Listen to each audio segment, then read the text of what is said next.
Hello, hello, hello, hello. I'm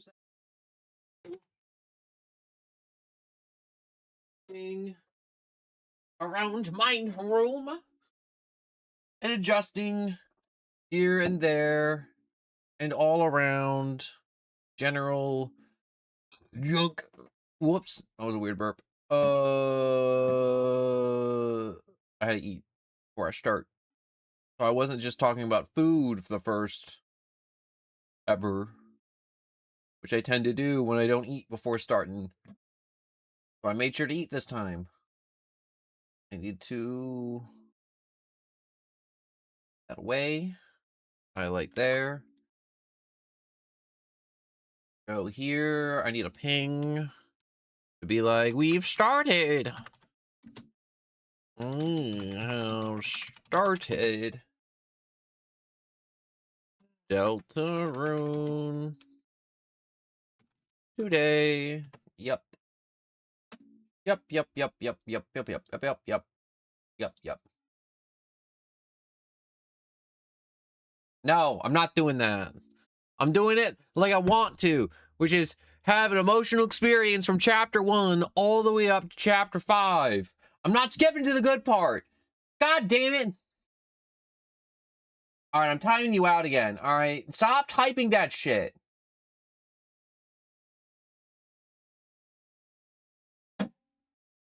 Yo, honestly, I was so tempted to be like, if you type that again, like, I'm just ending the stream and we're just doing 40K for the rest of the day. Biddy Bud, hello and welcome. Beta walk? I think a lot of people are just beta. I don't want to be that mean to the Deltarune fans, but like, god damn it, Deltarune fans, you make it hard. Make it hard for me to enjoy the game. And I'm not even like, ugh. Starting in chapter 1, and you're gonna like it. I'll be also because I don't remember what happened. I don't want you to explain everything that happens to me. I want to experience the game. I want to go through the first Dark World. I want to do the things I remember. I remember there's like the clown dude that I liked. That was the secret boss, and then there was like the one dude on the bike, and then you know what, like enough time has passed where I really don't remember much of Deltarune, and I that's the way I prefer it. All right, I like to go blind. I like to enjoy the games. I like to not know what's about to happen or all the funny little jokes that are in between. Unlike a lot of other people who play Deltarune and they played it like 20 times and they burnt the game into their brain. I want to get as close to a first experience as possible without actually having it. Also, the biggest reason I didn't go straight into chapter 4, I know we just started, like, we're 2 minutes in and you're already, like, crashing out no one, but it's like, god damn it, I'm like, the first message I saw was, go to 4 and 5 right now. Like, oh my god.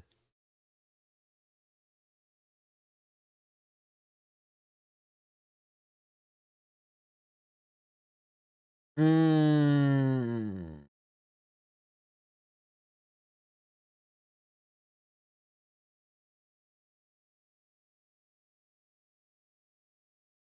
Anyways, enough of crashing out about people just throwing spoilers at me and all this crap. Honestly, if I Google the spoiler right now and it's true, I'm just gonna turn the stream off. Like dead ass.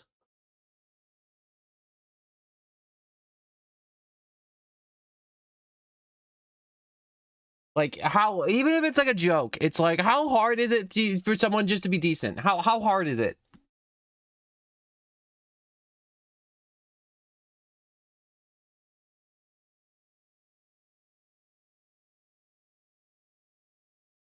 I like how we're 3 minutes in and the vibes are shot.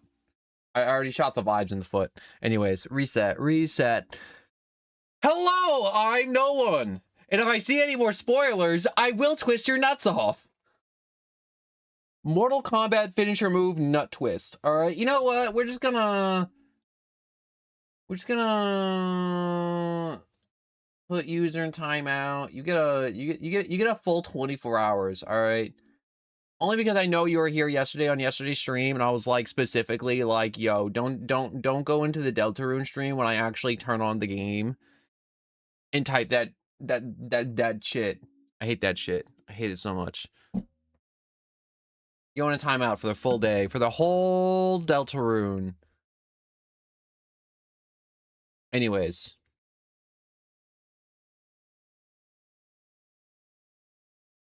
That sucked. I hate it. But I like Deltarune. And I hope today, while I'm playing Deltarune, somebody comes by and they're like, wow, I also enjoy Deltarune. Did you get to Cyberworld? I like the Cyberworld theme. And I'm going to be like, wow, I like the Cyberworld theme too in Chapter 2. It's really cool.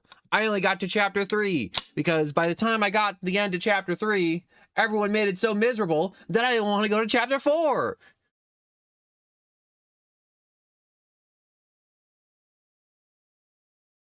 Anyways. I had to mute the whatchamacallits, the menu music because it was unbearable, and I wonder if there's a way for me to just kind of boop.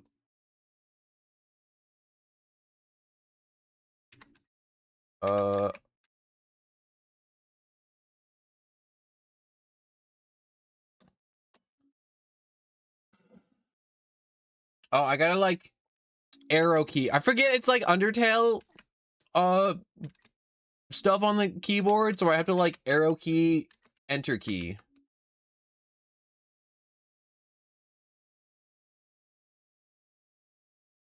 Once upon a time, a legend was whispered among the shadows. We're still gonna have our chat segment, don't worry. It was a legend of hope, of dreams. It was a legend of light, of dark. This is the legend of Deltarune. Okay, wait, how come Deltarune's one word for the title, but then it's two words here? For millennia, light and dark have lived in balance, bringing peace to the world. But this harmony were to shatter, a terrible calamity would occur. The sky will run black with terror, and the lands will crack with fear. Then, her heart pounding, the earth will draw her final breath. Only then, shining with hope, three heroes appear at the world's edge. A human, a monster, and a prince from the dark. Only they can seal the fountains and banish the angels' heaven. Only then will balance be restored and the world saved from destruction. Today, the fountain of darkness, the geyser that gives this land form, stands tall at the center of the kingdom. But recently, another fountain has appeared on the horizon. And with it, the balance of light and dark begins to shift. That is such an amazing opening to a game.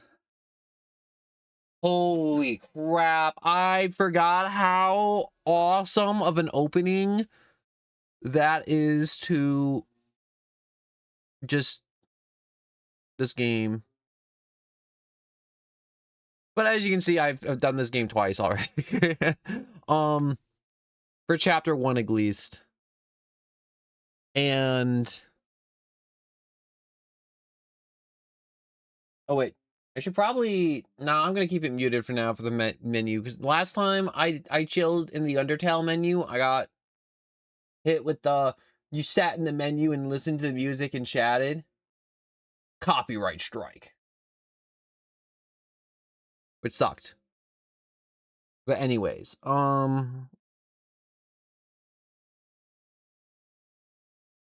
That opening, that's like some Legend of Zelda Wind Waker opening, to where they have like the murals and they talk of the hero of time, the hero of Hyrule, and all this stuff. Like, that's what that gave me. That, like, literal chills from that opening. Not because I played the game before, just because I'm like, that's such a great opening. It tells you everything you need, and you know, it's amazing to me that, like, when they first dropped this game only had one chapter. One chapter, and people clung to it for years. And then he dropped chapter 2, and then they clung to chapter 2 for like 4 years, which is insane to me.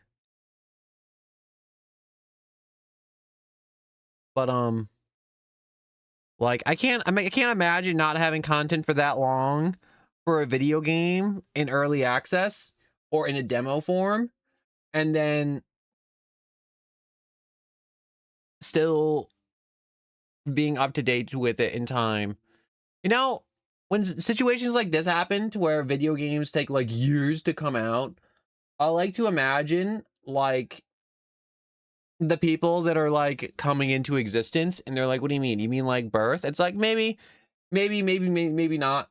But like, they're just coming into existence, and they're like 12 or like 10, and they like get a computer, they get a Switch, they get an Xbox, they get a PlayStation, they get a console.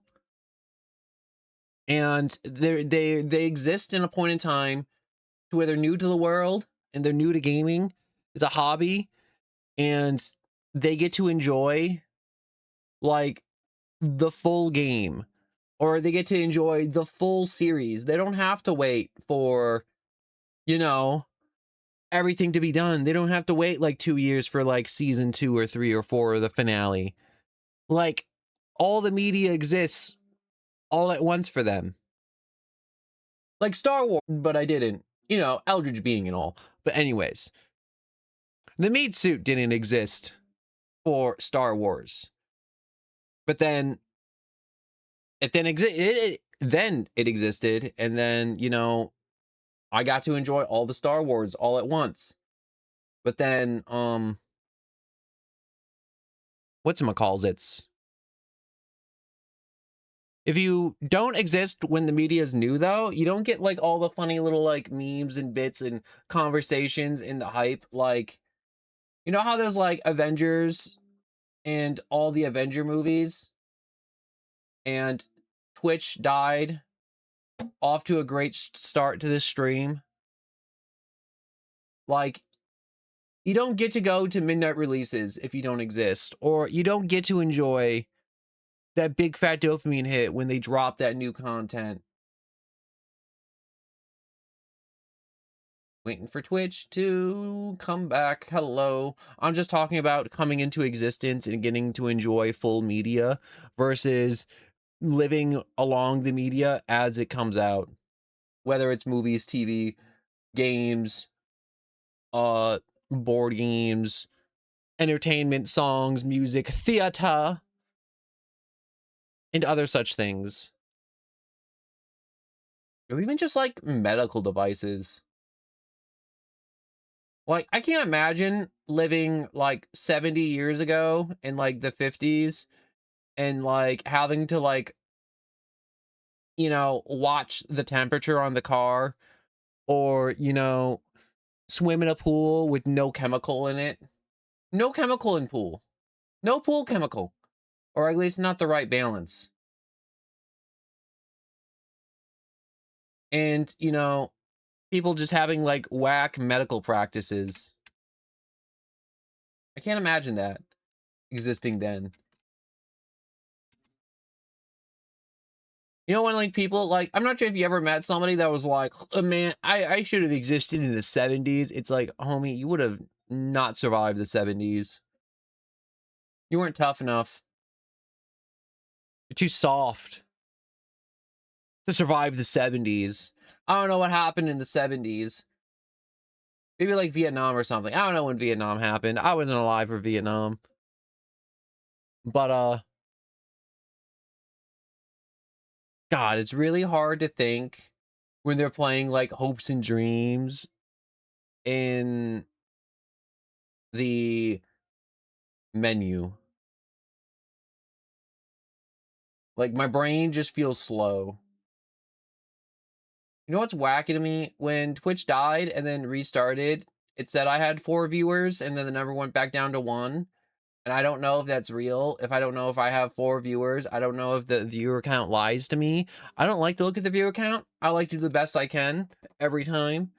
And it don't matter if the viewer count's like 70, 30, 1, 0. I just want to do the best I do every time.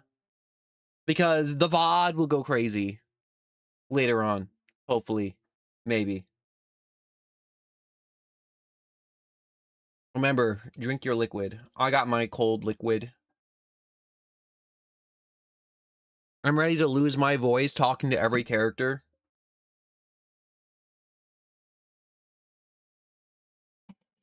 You know, I don't want spoilers, but when you play Undertale, you get to meet like Sans and like Papyrus, and I know they're in this game, but I've never seen a clip of Deltarune where you actually get to talk with Papyrus in Deltarune.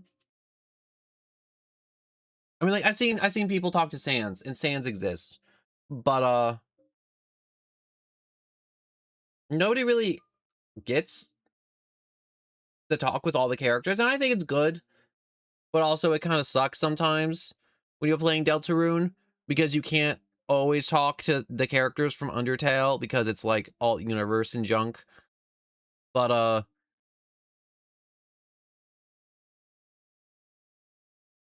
there's times in Deltarune to where I was playing it in the past where I'm like, dang, I really wish I got more conversation with that character from Undertale. I wish I had like a little bit more interaction. Only if even if it was like just like 2 or 3 more chat boxes, I'd be happy with that. And he'd be like, no one. What if this is the version to where he did add the 2 or 3 chat boxes? And I'm like, maybe it is. Maybe we are in that version. Maybe we are in that universe to where Toby Fox already min-max Asgore's chat box. And we talk to him as much as needed to be talked to without, you know, talking to him too much, you know, or him taking the spotlight, you know, showing up the main character. Also, is the main character's name like Chris, or is this like a Legend of Zelda Ocarina of Time situation to where his name's Link, but when you play the game, you get to like put in your own name. You can name him just like, oh no, I can't say that. No, I was just gonna say Dick Butt. Anyways, I really do wonder when he does put the game together, like, does he think about like making new characters, or do you think he's like, I want to put in like a little cameo, just like a little something from all the Undertale fans out there who play Deltarune, and they're like, just like a little something that happened in Undertale that was a little sad for that character, but they're just living like a little bit of a better life here, or a little nod to Undertale here and there. But I think Toby Fox does a really good job of just having those little nods and those little references, and those little references don't overshadow what's currently happening in Deltarune. They're like after the big boss fight most of the time when I see them, and not during the main story. And the new characters get to shine a lot better while getting to enjoy the old ones, which I feel like is a really hard balance to do because there's so many movies coming out this summer, and there's some movies to where they bring back the old actors, and there's times when I watch a movie, not even this summer, just like in the past, or like even just like shows and anime and cartoons and other junk to where I'm like, they bring back old characters, and I'm like, the old characters just overshadow the new ones, or the new ones feel like they've been underutilized. Like, I'm trying to think. The one that comes to mind is because this is the most recent, is like Scary Movie 6, which is like a spoof movie. It's a parody. And it's nothing but just like Bong sex jokes and just really just immature humor, like Jackass. But I like it, just like how people like Jackass. It's an enjoyable experience. It's good for a few chuckles, a few guffaws. But when I was watching it, I was like, wow, they made these like parody spoof characters really funny, but they're like not utilized at all. They literally, the old cast showed up from like the first Scary Movie, and they just got shown up. They got shown up, and I'm just like, that sucks. Like, imagine being an actor and you get to be in a great franchise, like a spoof of Scary Movie, or a franchise like Scary Movie, and you just don't get enough lines. You don't get enough screen time, and it just sucks. Imagine being an actor, but you're the black guy that dies at the beginning of the horror movie. Oh my god, wait. That reminds me, I'm not sure if you guys watch Marvel movies or not, but there was a X-Men movie. I think it was called like X-Men's First Class, and it was like the whole story was like, oh man, X-Men, how Charles Xavier ended up in his wheelchair and started the home or the school for teaching mutants how to use their mutant powers and exist with humans and accept their new features and accept themselves and all that junk, and to use their power with control and precision and not to accidentally commit a genocide. And in that movie, there is an actor, and it was funny because I saw like a little interview, and that this actor was like rightfully so pissed, that in the movie when they pitched it to him, they were like, "You want to be in an X-Men movie?" And obviously, being in an X-Men movie is huge, even if you're like a know-nothing actor. And it's like, hell yeah, I want to be in a Marvel movie. Marvel movies make bank. And I can even get, you know, exposure. It's easy. It's a win-win-win. Win. And they pitched him, and they were like, yo, what do I do? And they were like, your name's Darwin. And your mutant superpower is to literally adapt and never die. And he's like, hell yeah.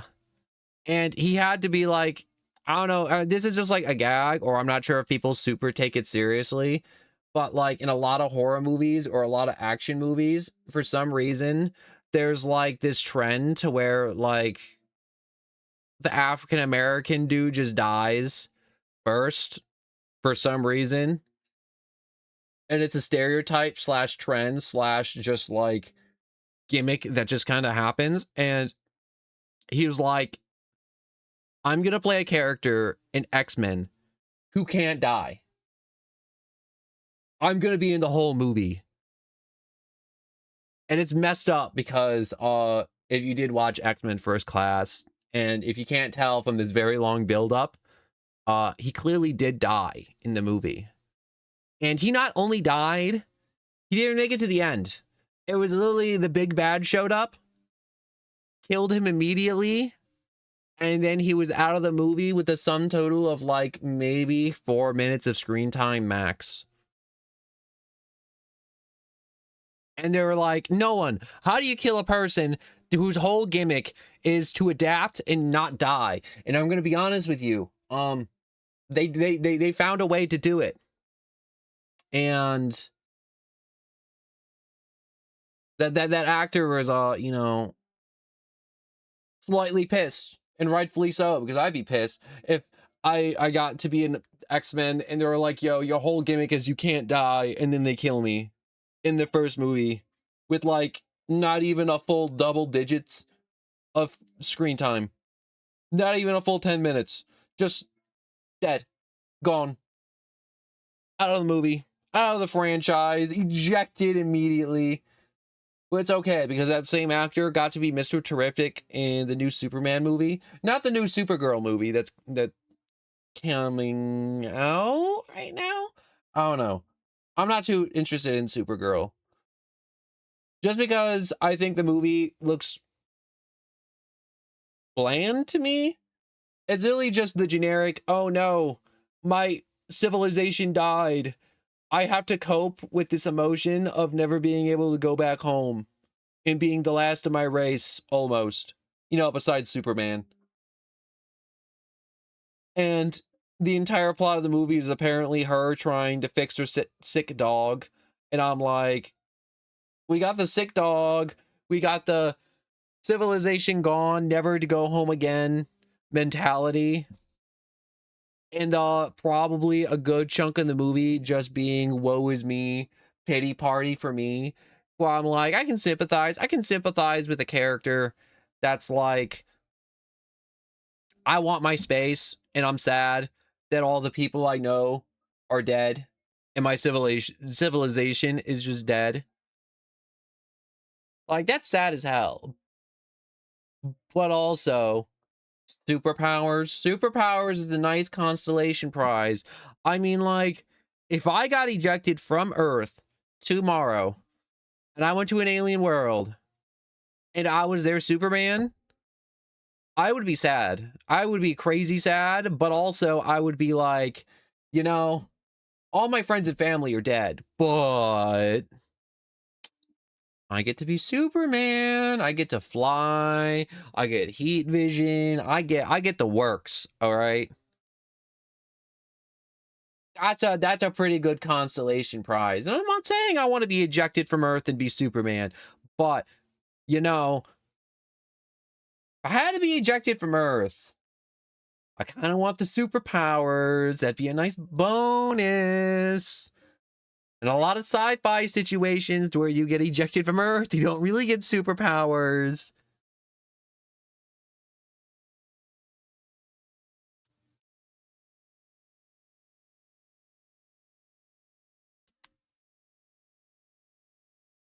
I'm just realizing if I did get the superpowers, would I also get all the weaknesses? Would just like Earth rocks just make me weak like it does for Superman? I'm thinking about it and it's just like Superman is immune to radiation, but the lore of the kryptonite that makes Superman weak is fragments of irradiated rocks from his homeworld that make him weak. And I'm like, wait a second. If like weird not Earth, planet shattering junk radiation makes Superman sick, but like sun radiation give him superpower and Chernobyl don't really do anything to him. I'm like, what's going on inside Superman's body? I mean, like, to be fair, he was written in like the 40s, in like 30s or something. And they didn't really know a lot about radiation back in them days, or at all, actually. But if they did know better about radiation and how it work, do you think Superman would be written better, or do you think he'd be written worse? Because I feel like there's some media to where when they're making the superhero or like the fantasy or the world, they get a little too hung up on like the biology and the science behind some of the stuff. And the superpowers just kind of end up being like, wow, you can move stuff with mind. Wow, you are strong. Wow, you have little bones that come out of you, but not a lot because that's not how cells work. Versus like fantasy and the dude that doesn't know how biology works and the guy has like 30 hearts and enough blood to fill an ocean.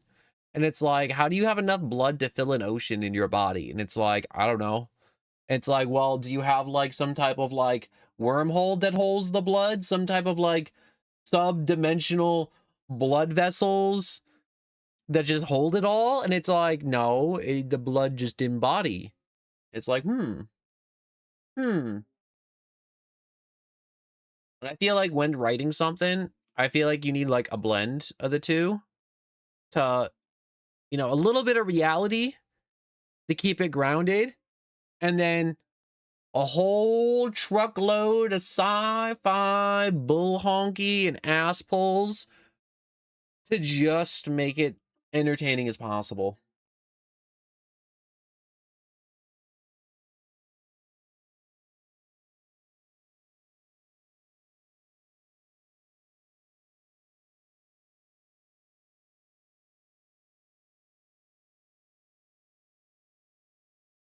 My bad. I was thinking about putting on my jacket and getting another drink, but then I was like, I don't want to drink more soda right now. I want to save a little bit when I have to start chatting and reading the text boxes for like a cajillion years. And so I kind of want to just like, oof, I'm freezing. Sit here and be cold for a little bit, I think. And then when we get more into it, and if I'm still cold and my body's still not heating up, because my body, I don't talk about it a lot, but my body is very cold-blooded. I'm very, and a lot of people will be like, I'm cold-blooded, but it's like, there's something, like, I don't know. I haven't got diagnosed or anything, but it's just like, my skin is just cold in like 90-degree weather, which is hot as balls, and I'm sweating, but like my skin, like, is cold to the touch. And I don't know why. And it's not like I'm like in an air-conditioned room and I'm like, it's 90 degrees and I'm sitting in front of an air conditioner and I'm cold. It's like, no. I'm like outside, standing in the sun, and I'm just cold. And then like someone will touch me and they're cold, but when I touch them, they're like hot to me, and I'm like, they're so hot. And I don't mean like hot as in like, dang, look at that hot person coming down with the six-pack and other things that make somebody, you know, standardly attractive. Like, I was goofing around with my brother earlier, and I touched his arm because we were like just like goofing around and just kind of like just nudging each other and shoving each other for funsies. Not hard, little horseplay, little light, very light, very light horseplay. And it was just like a reminder to where I was like, dang, I'm like, how come he get body heat and I don't get body heat?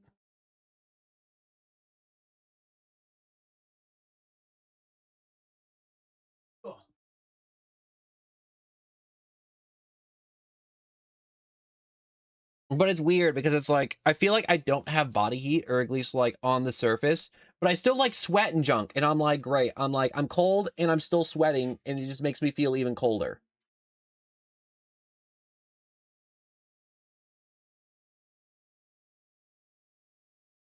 Like, I don't know, what's the temperature at right now? I'm gonna check. I'm gonna look at the weather. Let's check the weather.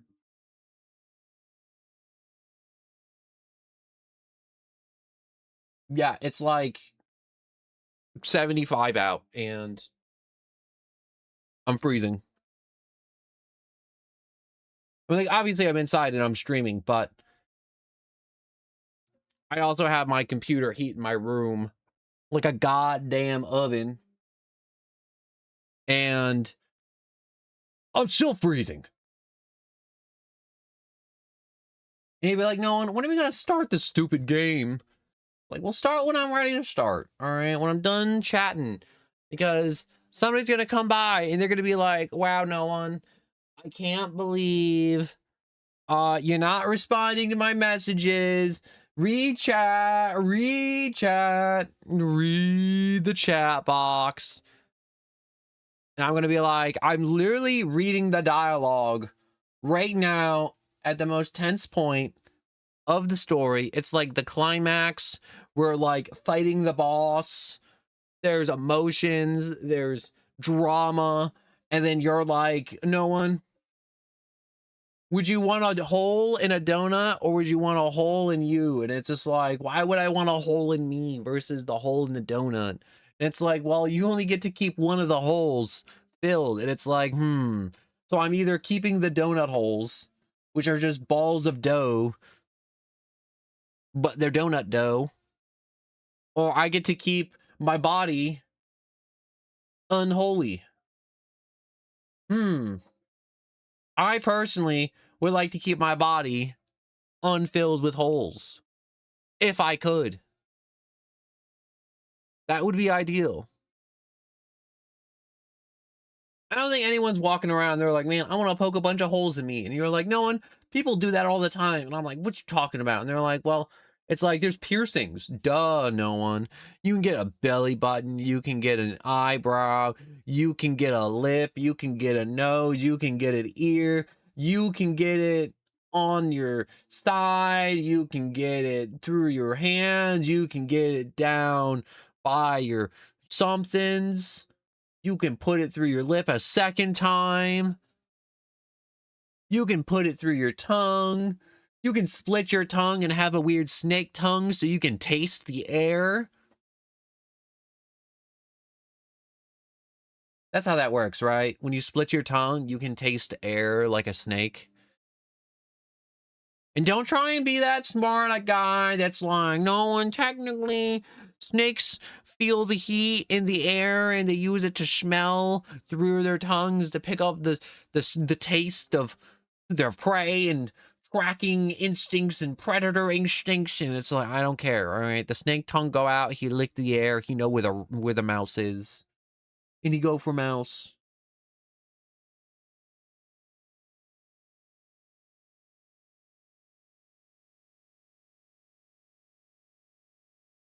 I'm just saying, if I get my tongue split, do I get to taste air?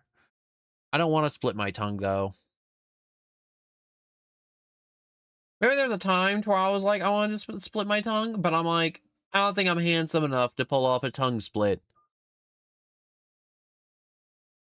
Also, imagine like seeing going to like the retirement home in like 50 years from now, and then like some grandkids visit their grandma and they're like, hi grandma, I love you. And then grandma goes to like lick like a type of hard candy or something, and she just has her tongue split. Like grandma with the tongue split is a crazy thought to me. I don't know. Grandma was a little wild back in her day. That's why her tongue is split. And I feel like I'm thinking too hard about the tongue splits. And I want to talk about 40K, but my brain is on Deltarune, and I feel like I'm being split in two different directions right now. Or at least before this stream, too, because I was watching a bunch of lore videos about Warhammer 40K, and I was like, man, I really want to do a 40K stream, but I don't want to because I said I do Delta Schmoon today. And I said I do this. And I feel a little sick. I'm gonna get a little drink.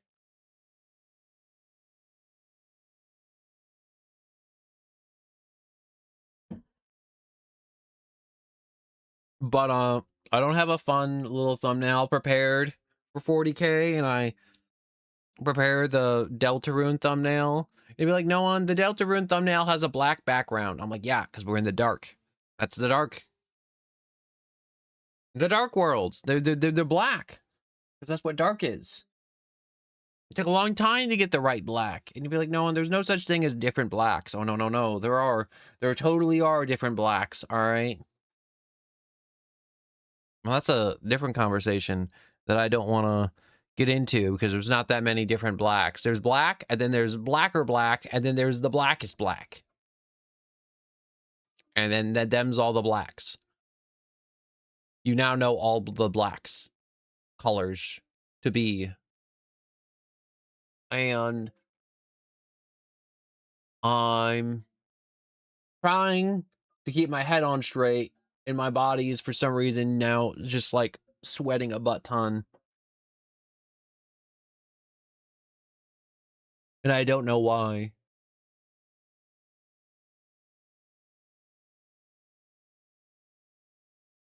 This is one of those moments where I'm like on stream, I'm like, I feel like I need to like go lay down, but I know it's one of those things that'll pass in time, but I don't know how much time that'll be.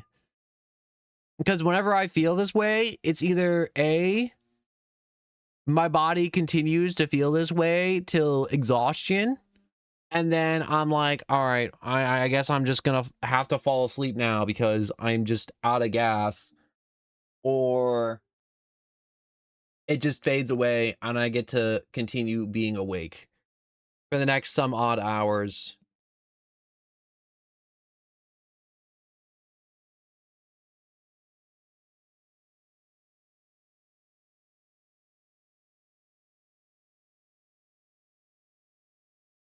But I really do just want to have these chat segments. These chat segments are, I feel like they're important to me because it gives me practice and just kind of just like improving a little bit more about just like random conversations while I play a game without having the game having to carry a lot of the content for me, and I can kind of just sit here and just talk about whatever, like how Luigi Mansion's crazy cool and how the Steam sale's still going on, and I want to go and get more games, and I'm thinking about getting that chameleon game to where I get to like paint a little stick dude to blend in, and a bunch of people run around with shotguns trying to find me because it looks crazy fun. And what other games was there? There was like Metro Exodus, which looked like a fun game that was recommended to me in the past, and I'm thinking about getting that.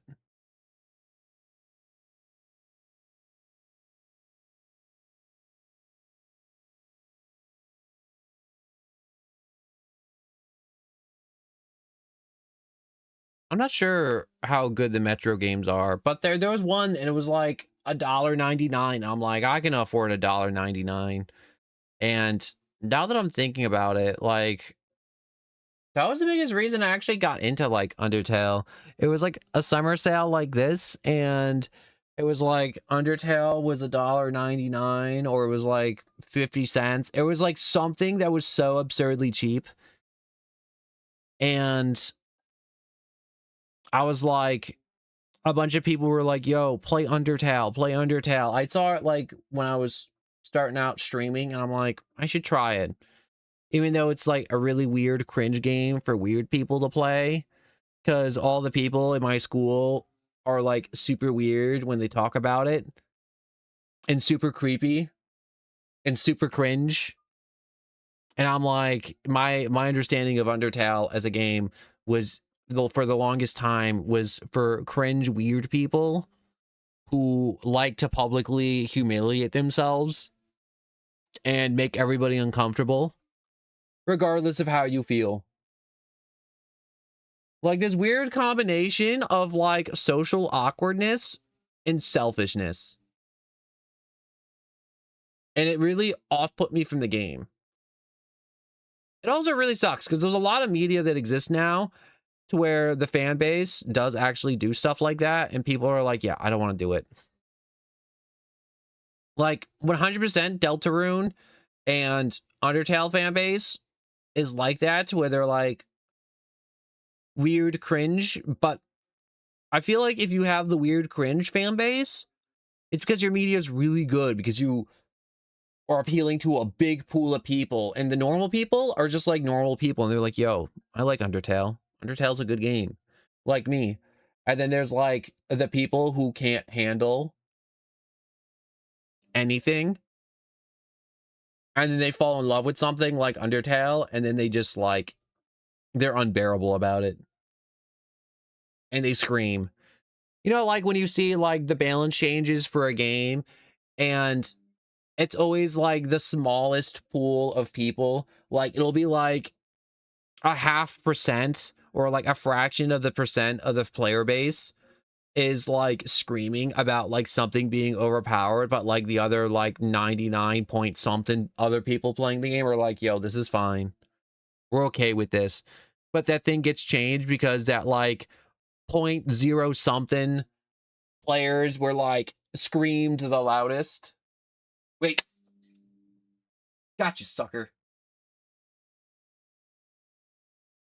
Also, Alistair, hello and welcome. I hope you're doing well today. I'm just talking about just the Steam Summer Sale and how I thought Undertale was a game for weird, creepy dudes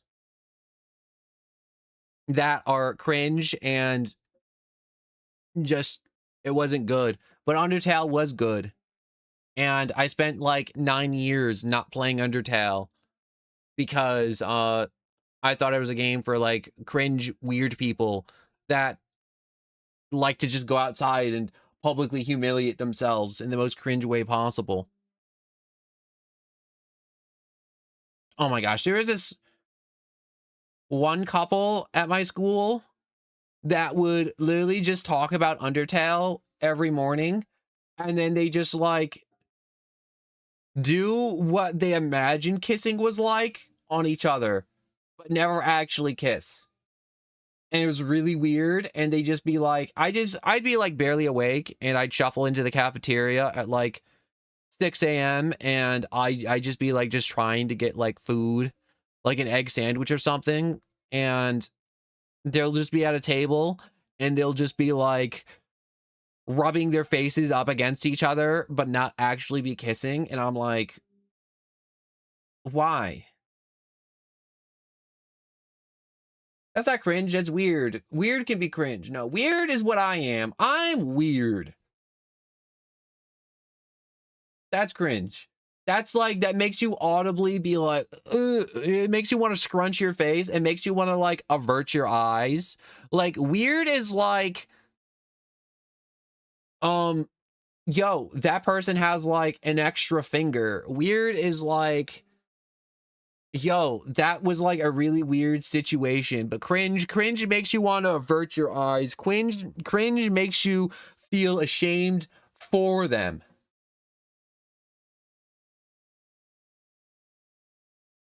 Yeah, but you have a weird username. There's a lot of people out there with really weird usernames, but they're not like that. Like usernames, unless if it's like a straight up slur. I've seen too many slur usernames, honestly. And where's I going with this? No, you can have a super cringe username, but you could have it ironically for funny purposes. Like one of my friends, he named himself King of Goon in a game because the game lets you put in any username you want. And he's like, I am the King of Goon. But he's not a gooner. He was just like, yo, this is funny. This is fun. And I assume you just picked a funny name because you want to. I saw someone on Twitch yesterday with Femboy Feet Licker 67. Okay, yeah, that's a little too goonerish.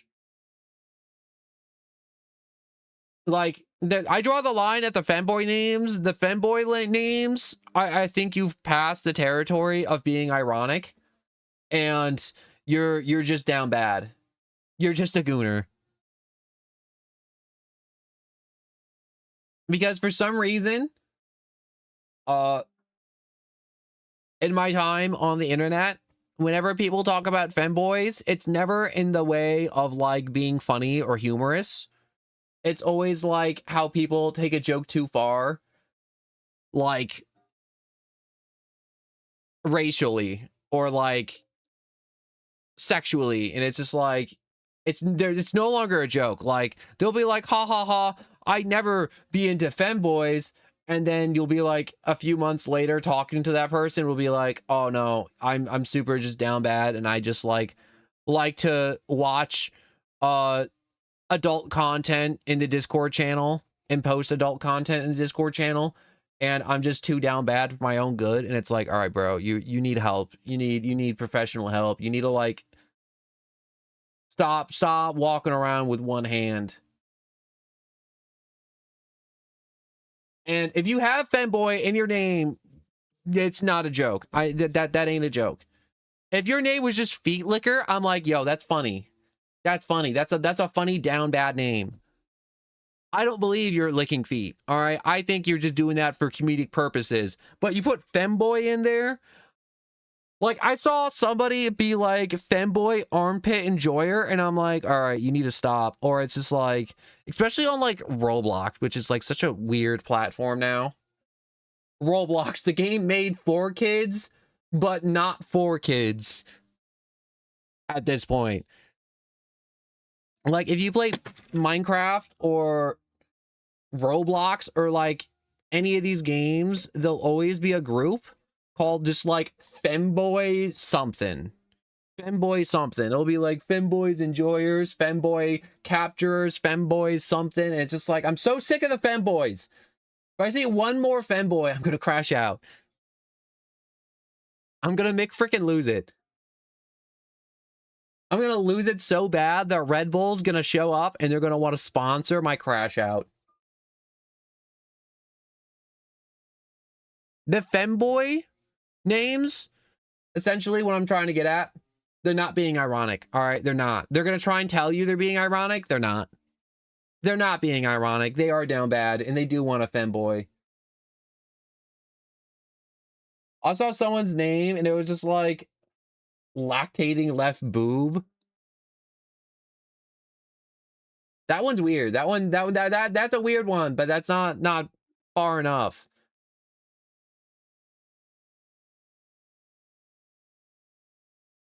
I've seen some really far ones. I mean, I may be a little desensitized, just a little bit.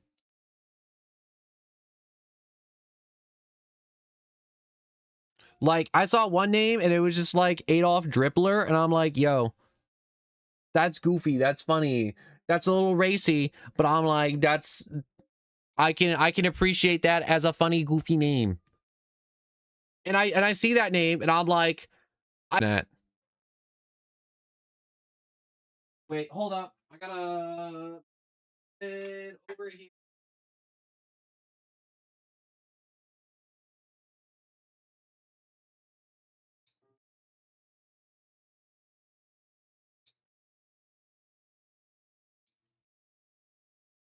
All right, coming back. Coming back around. All right, I'm back. My granddad's 6'7" ass hair. Oh my god. That's such a bad name. Also, happy birthday, Mario Maker 2. Wait, how old is Mario Maker 2? Yo, wait, I'm gonna look that up. I want to look up how old Mario Maker is. What the?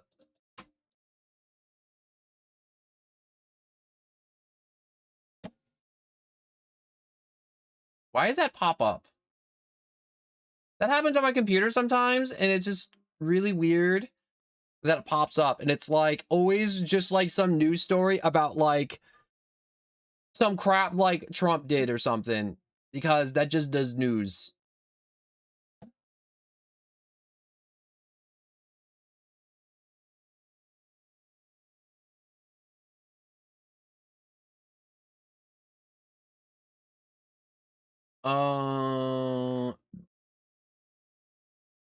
Wait, or freeze my, oh my gosh. That's such a bad name. That's such a horrible name.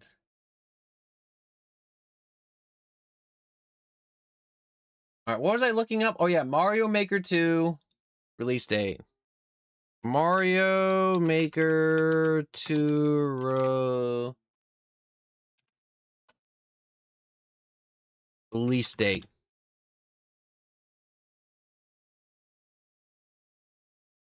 It originally launched in 2019. Dang, Mario Maker old.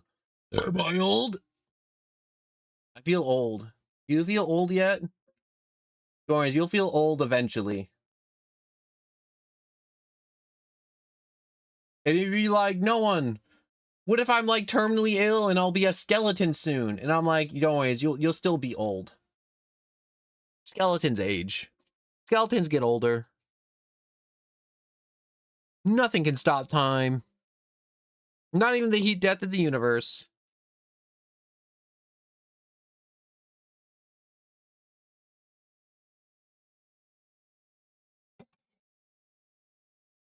You know,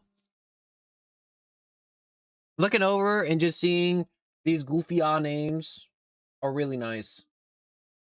What's up with the pound symbols? I went on TikTok and I just found Lady Gaga left nipple. Yup. That's a goofy one. Like I said, as soon as we get to like femboys in sex positions, then it's gone too far. It's gone too far. And you're just gooning.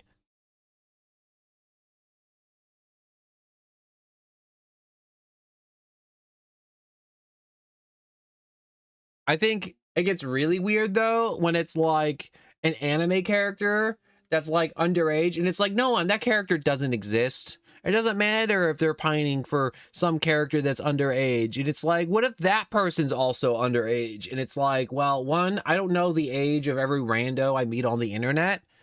And two, it's like,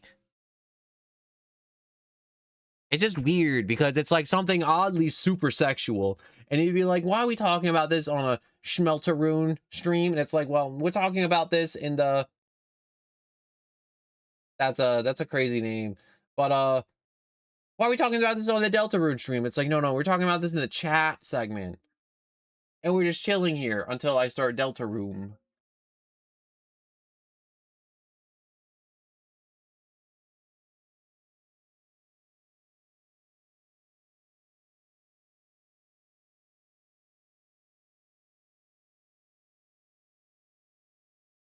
Ooh, I'm gonna click that right there. Yes, I am. All right.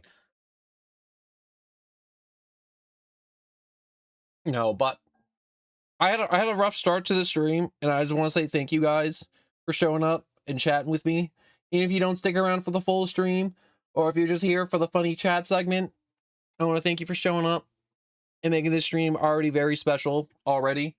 Because I was super nervous to do Deltarune, because every time I do Deltarune, someone always comes by and screams a spoiler and, you know, just makes the experience a little less enjoyable every time. Till by the time I'm done with chapter 3, or by the time I get to chapter 3, I just want to stop playing Deltarune. Honestly, I'm going to see if I even make it to chapter 5. I may not even make it to chapter 5.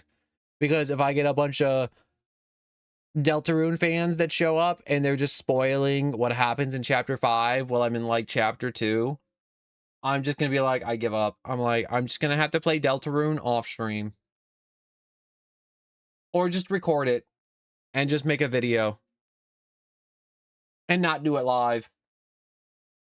But I just want to say thank you for showing up and chatting with me about weird usernames and Mario Maker coincidental birthday and weird new pop-ups about my ad defense and whatever Trump did, or the FIFA or the World Cup drama bullcrap on my computer.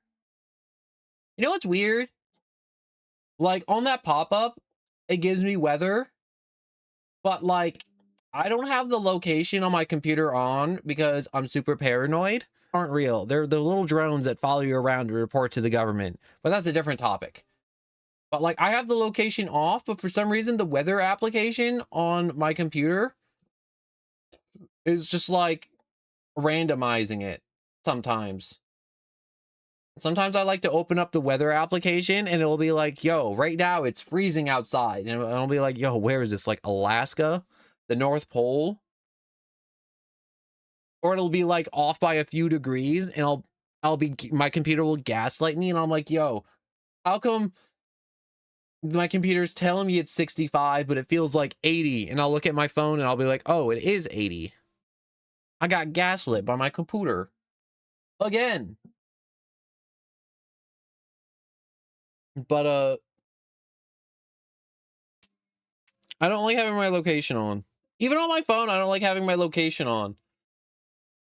Because I always think something's tracking me. But not to the extent where I'm like walking around and I'm like, oh my god, the government's watching me.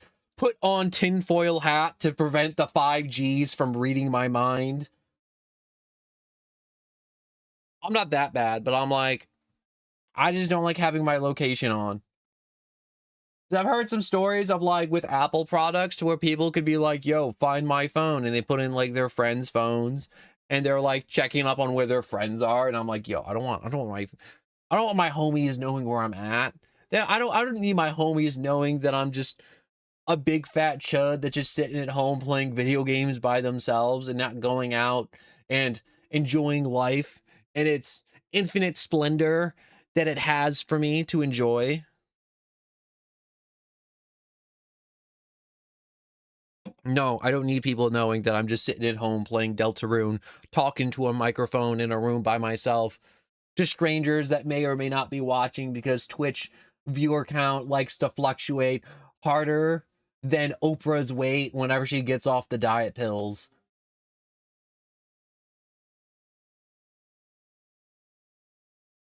Um, you know, talking about Oprah and her diet pills and she fat, that's just a fat joke. And be like, who Oprah? And it'd be like, Oprah was like a talk show host or is a talk show host, but like over the years, she gains like a lot of weight and then loses a lot of weight and then gains a lot of weight and then loses a lot of weight. And it's really weird. But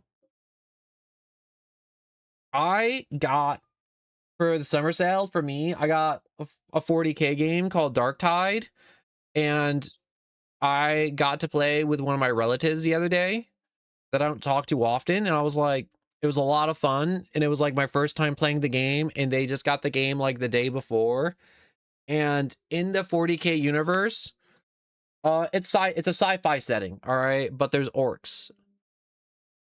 And so the Empire of Man and their struggle to survive in the chaotic universe spliced orc DNA, which are basically big green tough dudes with human DNA, to make it this like orc hybrid human called an ogryn. And obviously they're big, they're strong, and they're kind of stupid. And in this like horde shooter basher game, all three of us were like standing in an elevator and there was a room with 2 flights of stairs in a second level, and it's just like a square. All right, it's like the most simple room. It's a square with 2 levels and 2 flights of stairs, and you can see the elevator from like 75% of the room. And this ogryn player just kept on walking in circles and he couldn't figure out how to get back down to the elevator because he was a floor above. And there's nothing stopping him. Like there's literally just like a catwalk, and then it's like you could jump down, you could take a ladder, or you could take the stairs. And we're like pinging it and we're waiting. And I was like to my relative, I was like, I like how I just got this game and they're probably new too, but like it's kind of frustrating that we've been sitting here for a full 2 minutes. We pinged the location and there's no enemies and there's no loot and he's doing absolutely nothing and he can't even stand in the elevator for us. He's literally just lore accurate ogryn, just walking around, being a little blind, being a little stupid. And my relative actually typed that in chat and he was like, yo, bro's being lore accurate ogryn. And I didn't realize he typed that till like 30 seconds after that player left. And I was like, yo, why this player leave? And, you know, he could have left because he had to go do stuff or take out the garbage or go eat. But, I think he left. I like to believe he left because he saw the comment of bro's lore accurate ogryn being stupid walking in circles. He didn't add the being stupid adding in circles part. He just put lore accurate ogryn. But anyways, hello Springtrap and welcome. I like the new name.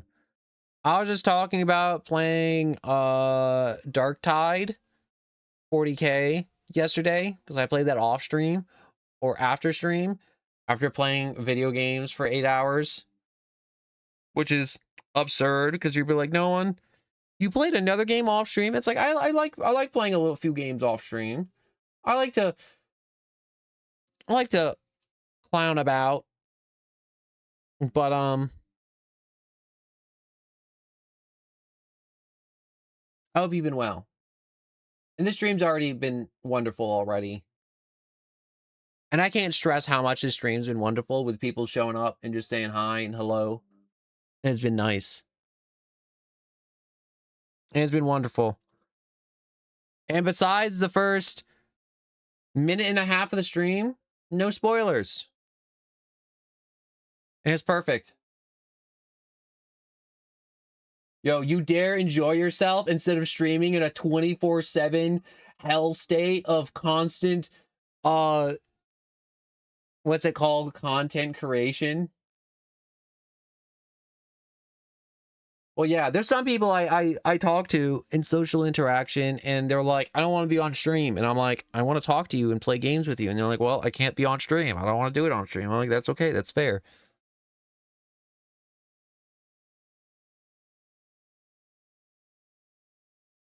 But,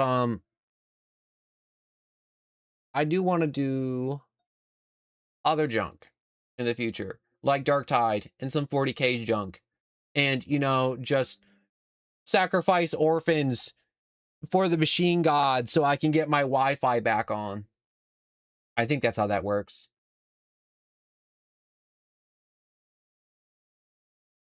Yeah, that's what I do. That's exactly what I do, Alistair. Like, there's some streams where I'm like, I'll be streaming for like 4 hours and they'll be like, yo, you want to play games? And I'm like, I've been streaming for 4 hours. I kind of want to play games with them. I haven't played games with them in like a week and a half. And I'm like, after the 4-hour stream, I'm like, all right, I'm going to go. I'm going to take a break. I'll see everybody tomorrow. And then I get off and then I go and eat dinner and I drink some water and I use the bathroom and I do my little stretches and I do my little walk. And then I get on and then I play games the rest of the night. People have been glazing MJ when the movie came out. Oh my God. The amount of, that's such a crazy thing. And I do want to talk about that. I want to talk about that, Fig. I'm calling you Fig. You're not Springtrap now because you changed your name. Now you are Fig. Or Figs. It's so crazy to me. I mean, like, it's awesome that Michael Jackson's music as a dead person made it back to the #1 on top of music charts after him being dead for, I don't know, like, we're kind of close to 2 decades. I'm gonna round up and say 2 decades. Even though he died in like 2009. And we're only like 3 years off, but I'm rounding up anyways. But, it's crazy that Michael Jackson made it back to the top of the music charts and he's dead. And it's not the first time or the last time that'll happen in life. An artist coming back to take the tops of the charts of the music. But, it's absurd to me the amount of people who glaze and act like they discovered Michael Jackson after watching the Michael movie in theaters. Like, it's absurd to me the amount of people, like, I've even seen some people online try and gatekeep Michael Jackson music, and I'm like, bro, why are you trying to gatekeep? Or like people change their usernames to just be like, after Michael Jackson songs like Billie Jean, or like they'll just change their name to MJ. And I'd be like, yo, how are you? I'm like, Michael Jackson existed for so many years and you walk away from the theater and you're like now #1 fan. I'm not saying that you can't find new music and enjoy new artists after seeing a film, but it's a level of glaze to where it's insane. Also, people glazing Oliver Tree when he's dead. Well, technically that's different from the Michael Jackson glaze. The Michael Jackson glaze is people just new and old rediscovering Michael Jackson and the absolute musical titan that he was, because he was. You may hate Michael Jackson, you may not like his music, but Michael Jackson was an absolute juggernaut in the musical world. And that's just objectively true. He was on top. And he wasn't just on top because there's no competition. Like, Michael Jackson was on top while also competing with a bunch of other people to stay on top. Like, he had Prince to compete with. And Prince was, like, on his toes most of the time because of Michael Jackson. Constantly just dominating music. And just being a good, decent human being. Which is hard to find. Back then and now. But anyways, I want to talk about the Oliver Tree because the Oliver Tree thing's different from the MJ glaze because the Oliver Tree glaze is because he just died. And everybody knows whether you paint, make music, make funny, goofy YouTube videos, if you're an artist, a content creator, you make stuff, whenever you die, all your stuff goes up in value because that person's not making any more of it. Like Bob Ross, probably when he died, his paintings probably like went up in value 100-fold because Bob Ross isn't making any more paintings. Guy's dead. If you want an original Bob Ross, you're paying an arm and a leg.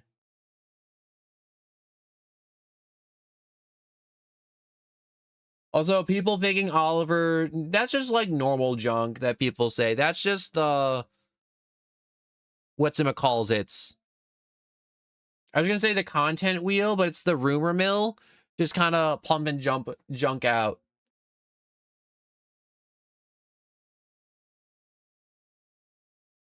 Like, it's not the first time that a bunch of people had an opinion on a celebrity that wasn't true. Like, why would the record label kill their artist besides the fact that their art becomes way more valuable after they die? Which is a pretty cliche movie, story, book, novel cliche point.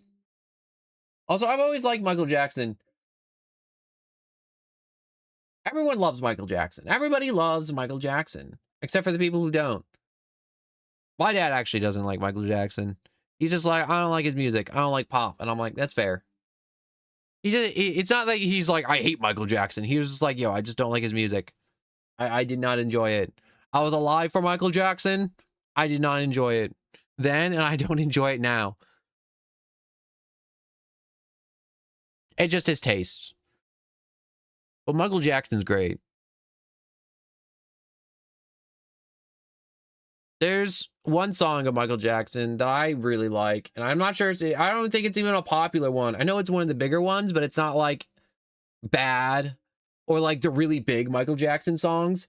But my favorite Michael Jackson song is Man in the Mirror. It's really about you just being a better person. That's it. And I love that song. I think it's such a great song. And sometimes when I'm sad, I like to look at Man in the Mirror. Not like get a mirror and look at me, but I like to just like turn on the song. I mean, like I have a whole sad playlist or like playlist that just makes me feel better. And it's not like magic to where I'm like, I'll feel better every time, 100% of the time. But it's just like something to where I'm like, yo, I just want to listen to Man in the Mirror once in a while. It's a good song. It's a good Michael Jackson song. You should, if it's not in the movie and you don't know what it is, you should definitely look at Man in the Mirror. I enjoy that song, and you might enjoy that song. You can also go look at that song and be like, no one, that song recommendation, that Michael Jackson song was butt cheeks. It was not like bad. It was not like Thriller. It was not the Thrillerist. And that's okay. But I enjoy it. And I hope you go look at it and maybe you might enjoy it. Or you don't enjoy it and you think I just suck. And that's okay. And I was talking about Thriller, Michael Jackson, Man in the Mirror, playlist that makes me feel better. I'm trying to reboot my brain right now. I had an idea and I lost the idea. I think I heard Chicago. Or is that Chicago the city? Chicago the band? Chicago the musical? There's a lot of Chicago. But I know it was something involving feeling better, but I can't remember for the life of me what it was. I was like, something something playlist feel better. My brain had like a moment of like clarity, and then, or it was like a segue into a different conversation, but I can't remember what the segue was. No. I feel like you asked that before, but I don't mind saying it. No, Alistair wasn't the inspiration for my little character. I was the little inspiration for my little dude. Because it's similar to how I look. I mean, like, I'm not a super big cartoon, but it's like similar complexion, dark circles under the eye, a big freaky creepy smile, uh a bunch of curly red hair, a little characterized.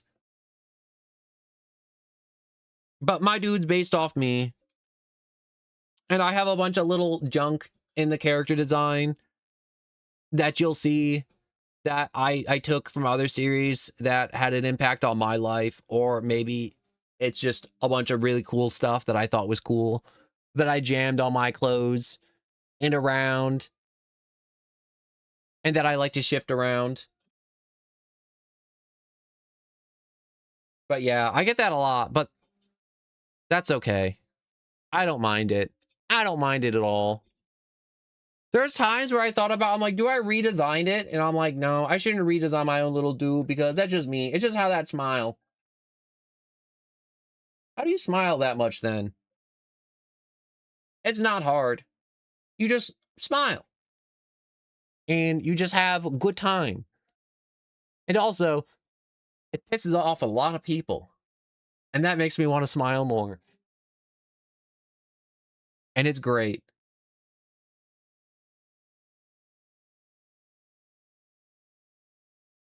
And you'd be like, how would smiling piss people off? And I'm going to be honest, I don't know. Some people are just that miserable. Some people are just that miserable. And when they just see you smiling, they just can't stand it. And that shit gets me giggling every time.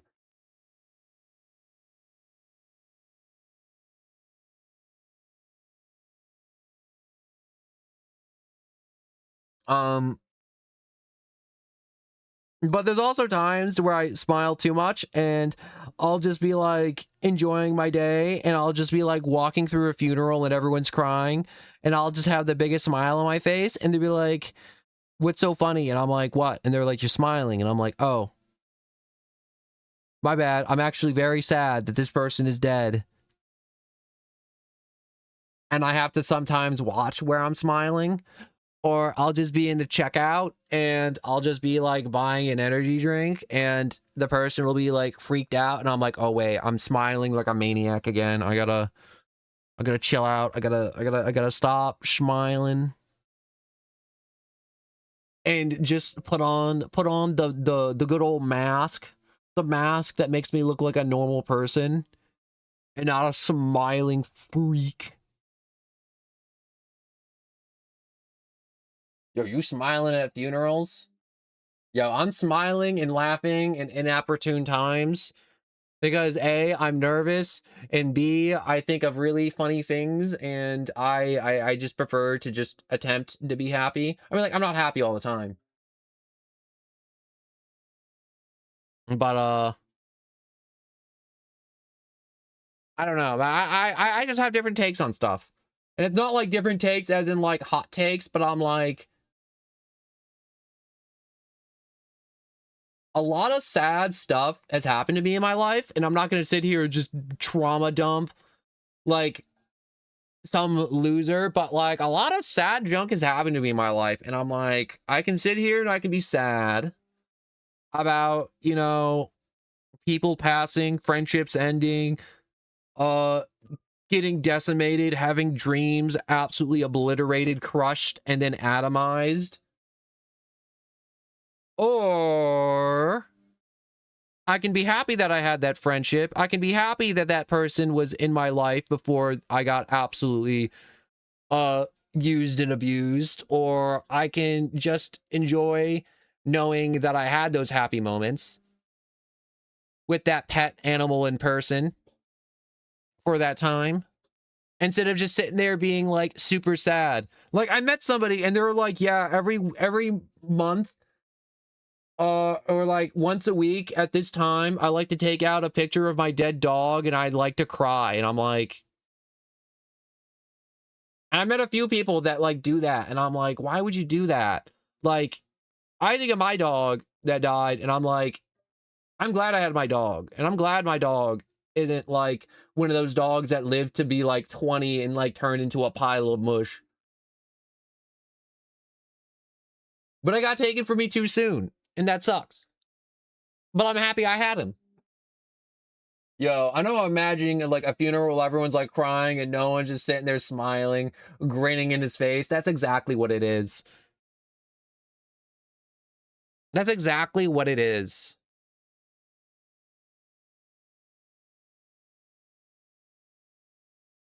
Oh, but it's just a lot of laughing and a lot of smiling in inopportune times. There's some times to where I'm like on stream, I don't even want to talk about it. I don't even want to talk about times to where I'd laugh like a maniac, and it's like the most heinous thing that you'll ever hear. And it's just like, why were you laughing in that situation? That's like horrible. And I'm like, and it's not even like because I found it funny. It was just like one of those things where I'm like, my brain just defaults to just smiling and laughing. Like, I could be in a car crash tomorrow. The car could be upside down. And I could be absolutely dazed and confused. And I would be smiling and laughing as I crawl through the broken glass out of the car,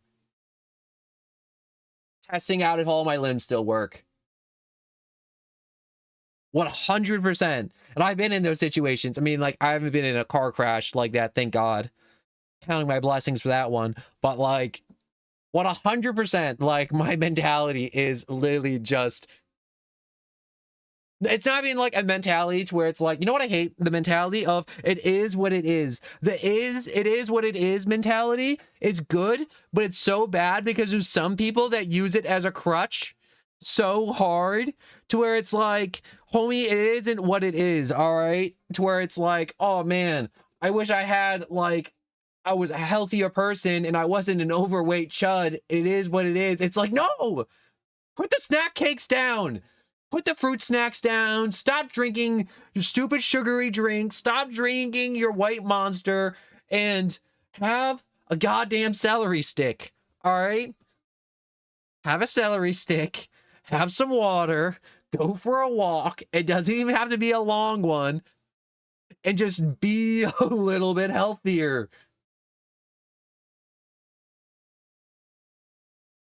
I hate that it is what it is. Like, I like the is what it is mentality when it's stuff that's out of your control. Like I said, like a bunch of friendships and stuff that ended in my life and relationships that ended in my life, to where I'm like, it wasn't even my fault. It was just like people grow apart, or like they have their own issues and they got to deal with it and I can't help them.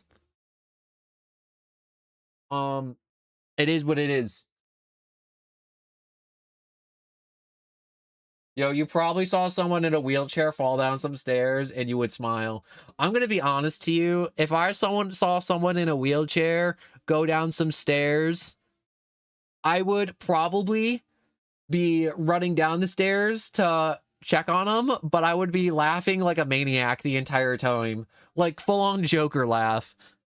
Like there is a big disconnect between me doing the right thing and then my mouth doing something completely different. Like, I remember there was this one vacation I went on my family with, and we went to the beach, and there was a hurricane warning, but it was like, hey, we rented the place out for like a week or something, and it's like, we're not leaving for a hurricane, and we can just do inside activities. And one of the guard towers or not the guard towers, the lifeguard thing actually got blown over, and the guy got pinned underneath the lifeguard got pinned underneath the tower, and I remember running across the beach to like lift that shit off of him, but I was like laughing like a maniac and grinning like a maniac the entire time.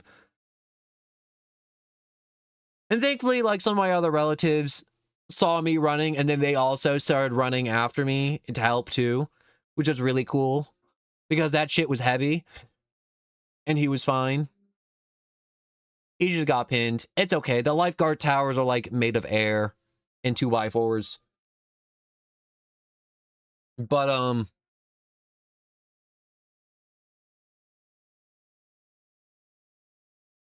what was I talking about? Anyways, let's change the subject because I forgot what I was talking about. And I look over and it's just like, yo, the MJ song Chicago. Yeah, I look over and I just see like lifeguard is scared for his life, pinned underneath the tower, and there's just some maniac giggling and laughing over him like a psycho.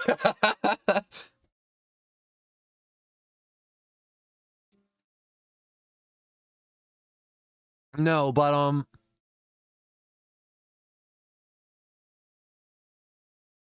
it is hard. There are some times when I'm streaming to where I want to giggle and laugh, but there's also times in my brain to where I'm like, I spent so long in my life trying to not giggle and laugh that when I do stream and I do want to giggle and laugh and have fun, it's really hard for me to like giggle and laugh and have fun on stream because my brain's just got that block in it that I've spent so many years building up to like not giggle and laugh like a maniac. And I'm like, and I just want to do that more now on stream.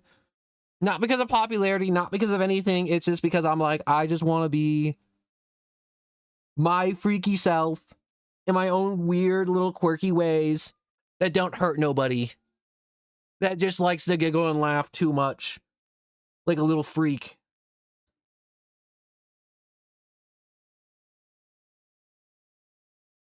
But anyways, we've been chatting for good whatchamacallits, hour or something. I try to like, I don't want to be sitting here all day chatting because we gotta play the game. We gotta get to chapter 1 of Deltarune. Oh, the Schmeltermoons. I like saying Schmeltermoons. Schmeltermoons is a fun title. Not a fun title, a fun thing to say. And I actually made a thumbnail for, I started making thumbnails for the, I'm not sure if I said this yet, but I started making thumbnails. I know I said that 3 times. For games now on YouTube. So like on the streams, it's not my generic like starting smile required freaky smiley me on there. There's now I'm trying to make like game specific thumbnails to just kind of have and to also just kind of practice drawing and just being creative and just having, you know, just kind of like expanding my horizons and practicing new stuff. But I'm not as happy with the Deltarune thumbnail because the background is literally just black because I'm like, what happens in Deltarune a lot? And it's like, oh, we go down the rabbit hole. We go down the Alice in Wonderland rabbit hole to where we just fall through pitch blackness into each new dark world. And I'm like, that's what I want. I want us falling into the dark world. And when I was making the thumbnail, I was like, what does falling into the dark world look like? And I'm like, oh, it's literally an all black background. And I've played around with it in a bunch of different shades and a bunch of different stuff to like have like visual effects in the background of falling. And I'm like, that just looks weird and freaky.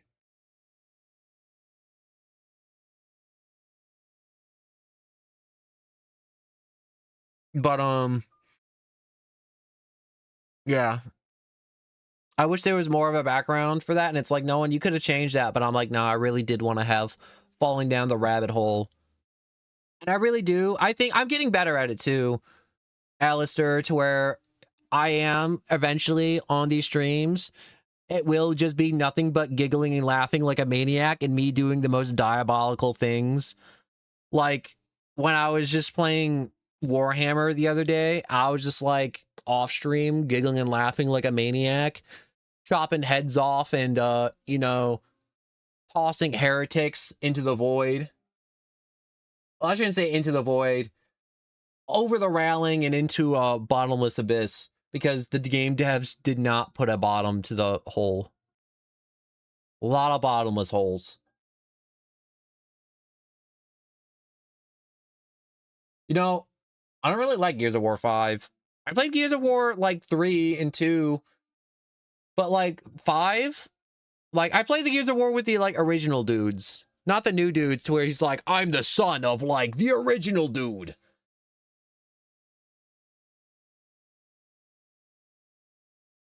But that's also a biggest reason I haven't played Doom yet too, because I want to play Doom and go crazy. But like, I'm just not ready to play Doom yet. I'm just not ready.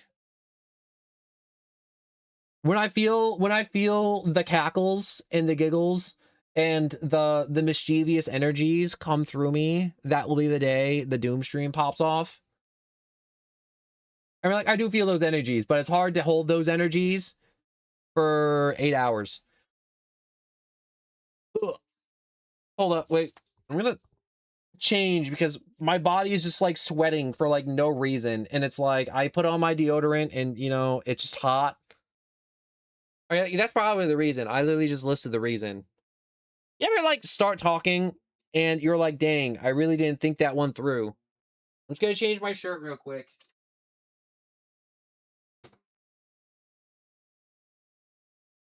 All right, I got my shirt. I'm putting it on. Almost done.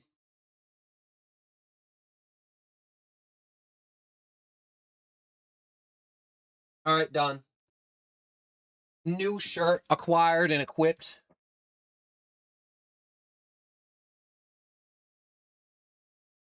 Also, BT Dubs, have you seen the Backrooms movie? I haven't seen the Backrooms movie yet. I want to see the Backrooms movie, but I haven't gotten, like, I already spent like $60 going to the movies already this year, and I'm like, I already spent $60 going to the movies, and I'm like, that's $60 gone.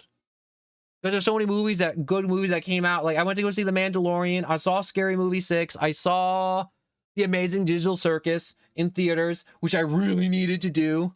And I cried. Not like in theater, like full like thing, but like on the inside. Like, I was sad that it was over, but I was happy that I got to see it. But, I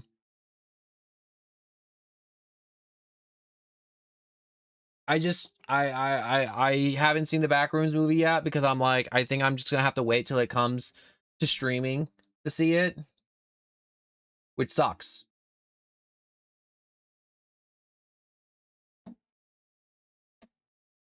And I want to see the Backrooms movie because it looks really good. And episode 9 of the Digital Circus was amazing, but also, like, to talk about the Digital Circus for like a hot minute, I'm gonna do that. I'm so happy the Digital Circus is ended, and I'm so sad it's ended, and it's forever going to be ended. And 120%, here's a hot take for you. Here's a molten hot surface of the sun hot take.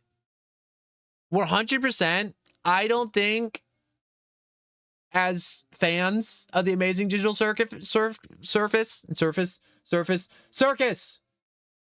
the Amazing Digital Circus fandom, fan base as a whole, not like me or you individually, but like as a whole, I don't think they deserve a season 2.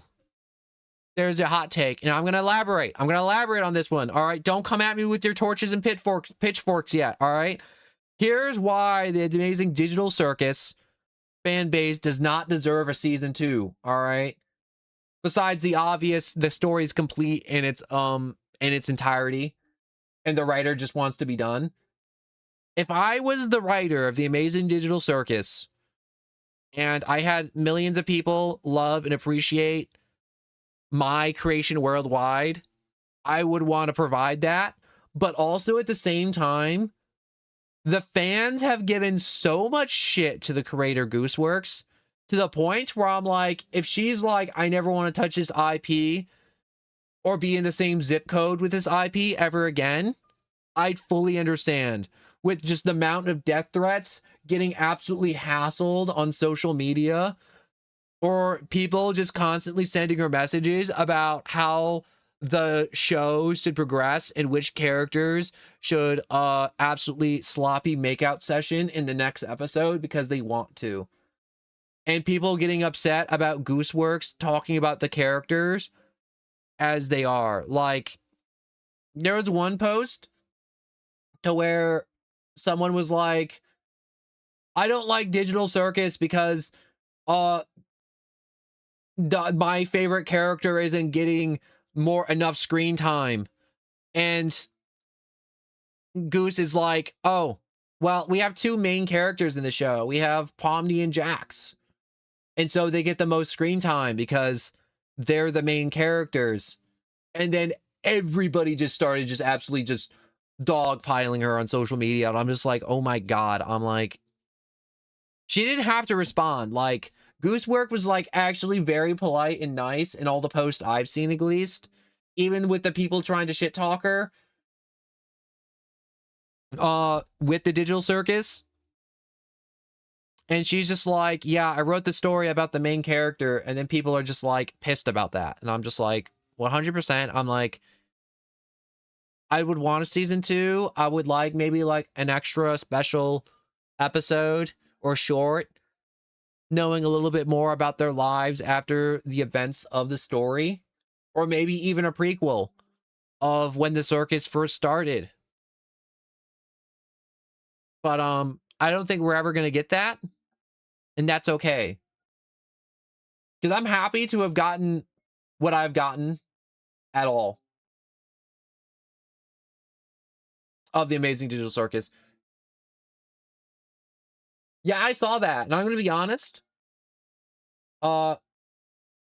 That Figs, Jax being trans is possibly like the best thing in writing of a trans person I think I've seen. Like, obviously there's like a ton of writing of like trans people being in fiction and other like novels, but like I like that it was a subject that was brought up, but it wasn't like expressly expressed. Like, it was like a read between the lines, like obvious, not obvious, very suggested, 100% confirmed, but it wasn't like beaten over your head. And it wasn't the main topic of the final episode. Because I'm going to be honest. If the final episode of The Amazing Digital Circus was just one big, I was mean to everybody because I couldn't accept the fact I was trans episode, I would have been pissed. I would have been like, what about everybody else? It's just like that's the takeaway. We went from a great story with all these interesting characters, and the focus is now just on one character and their self-image issues. Which, not to take away from that, but like, there were so many interesting stories, and I'm like, if that was the only plot point of the final episode, I would have been upset. But I think the final episode was perfect. It was good. It was bittersweet. It ended how Goose wanted it to end, and how she wanted it to end, and how she talked about it ending. Because for a long time, for the Amazing Digital Circus, she was like, the story quite literally is about someone too stubborn to give up on saving someone, and somebody too stubborn to want to be saved. They wanted to sink. They wanted to drown. Like, that was like, I think like a year ago she posted that, like last year. Goose posted, which was like, yeah, the Digital Circus is about a character that's too stubborn on giving up on saving somebody, and somebody too stubborn on wanting to change and save themselves.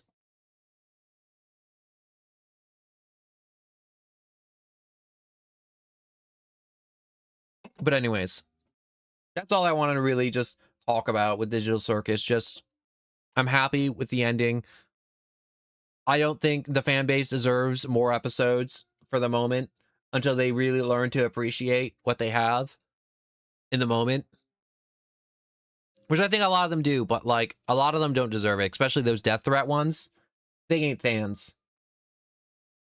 You know what? I hate for people in TADC fandoms is shippers. They suck.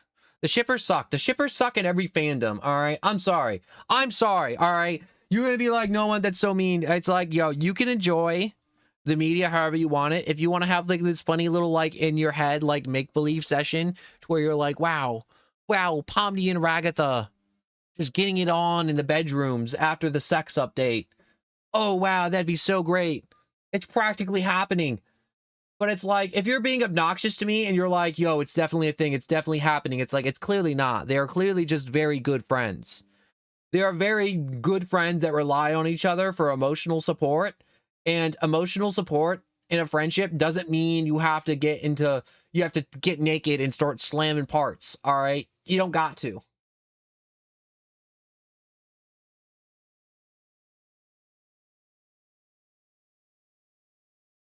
Someone shipped Michael Afton and Crying Child. And then there's like the shippers that are like well-adjusted human beings to where it's like, in my head, like, I'm like, when I'm watching a show, I'm like, dang. I'm like, I wonder if such and such is going to get with who and who.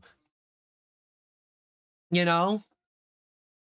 But it's like, it's the ones that like get to like the point to where they want something to happen.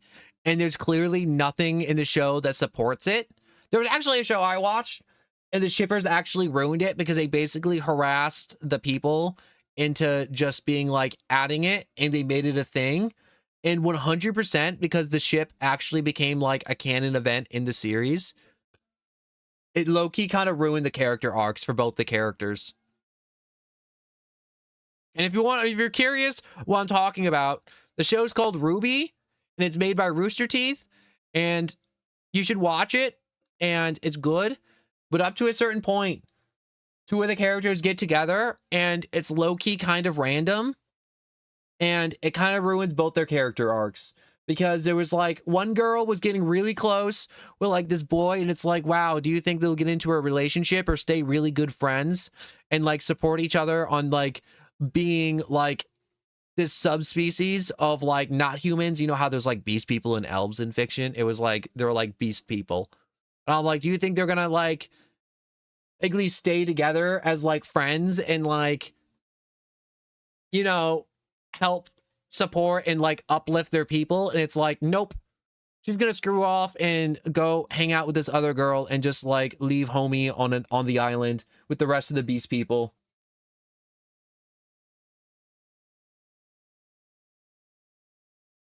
And the other girl was like, for like 3 seasons, we're like, man, I can't wait to like kiss boys. It's like they constantly just talked about, not constantly, but like there was like the occasional comment to they were like, yeah, I do want to find a cute boyfriend and such and such. And then it was just like, it's like season 4 rolls around and it's just like, oh, we're together now. Me and the cat girl are now together. And we love each other very deeply. And I'm like, how the hell did this happen? Not saying that like love can't be sudden and spontaneous, but I'm like, there was literally zero buildup and you're part of the main cast of main characters. And there was zero buildup to this.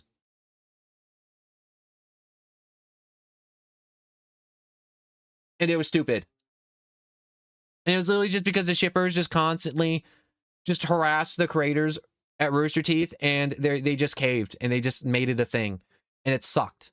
And it took away from the story and I hate it.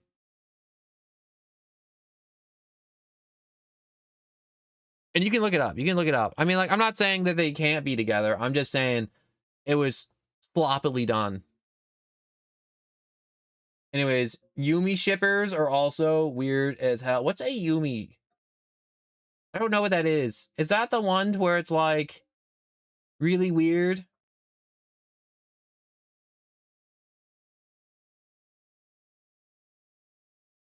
Oh, shipping yourself with a fictional character? I think the closest I get to that is like I'm watching a show and I'll just be like, and this is just like what I do because I just like thinking of just like funny little goofy things and just like little like mental exercises like this. And because I've always wanted to like do comic books and like create like stuff, which I'm now doing on my own, but like I haven't made a lot yet, but it's like little exercises.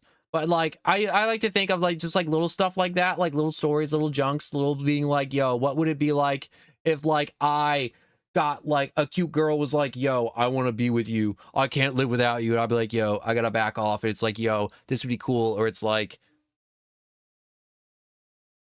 but I can't imagine writing a full fanfic about me and a fictional character getting together and I wasn't a streamer with a funny little like VTuber like model. A ton of them get like possessive over the fictional character too, which is also weird. That I've also seen that too, to where they do just get like really weird and they're like, yo, that's my waifu. That's my waifu. Don't even think about it. Don't even stepdog. That's my like anime girl from the IP I don't even own, but I own all 200 of her naked figures that I commissioned off Temu and Pinterest and all the other art sites and bootleg sites. She's mine. Don't even think about it, homie. You know what's crazy too? Those people that act like that, and then when there's a new anime girl or guy that rolls around, they're like, they'll switch up immediately too. Which I find crazy. That's the craziest thing online that I find like the craziest.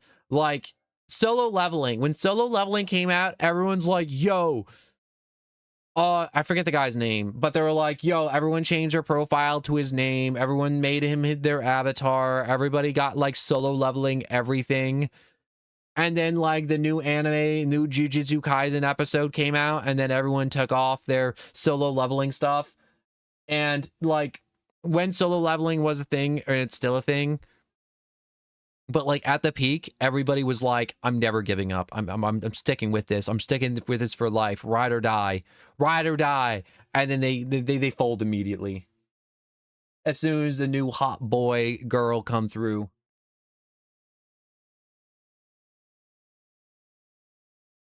Not like me though. I'm on it. I'm in it.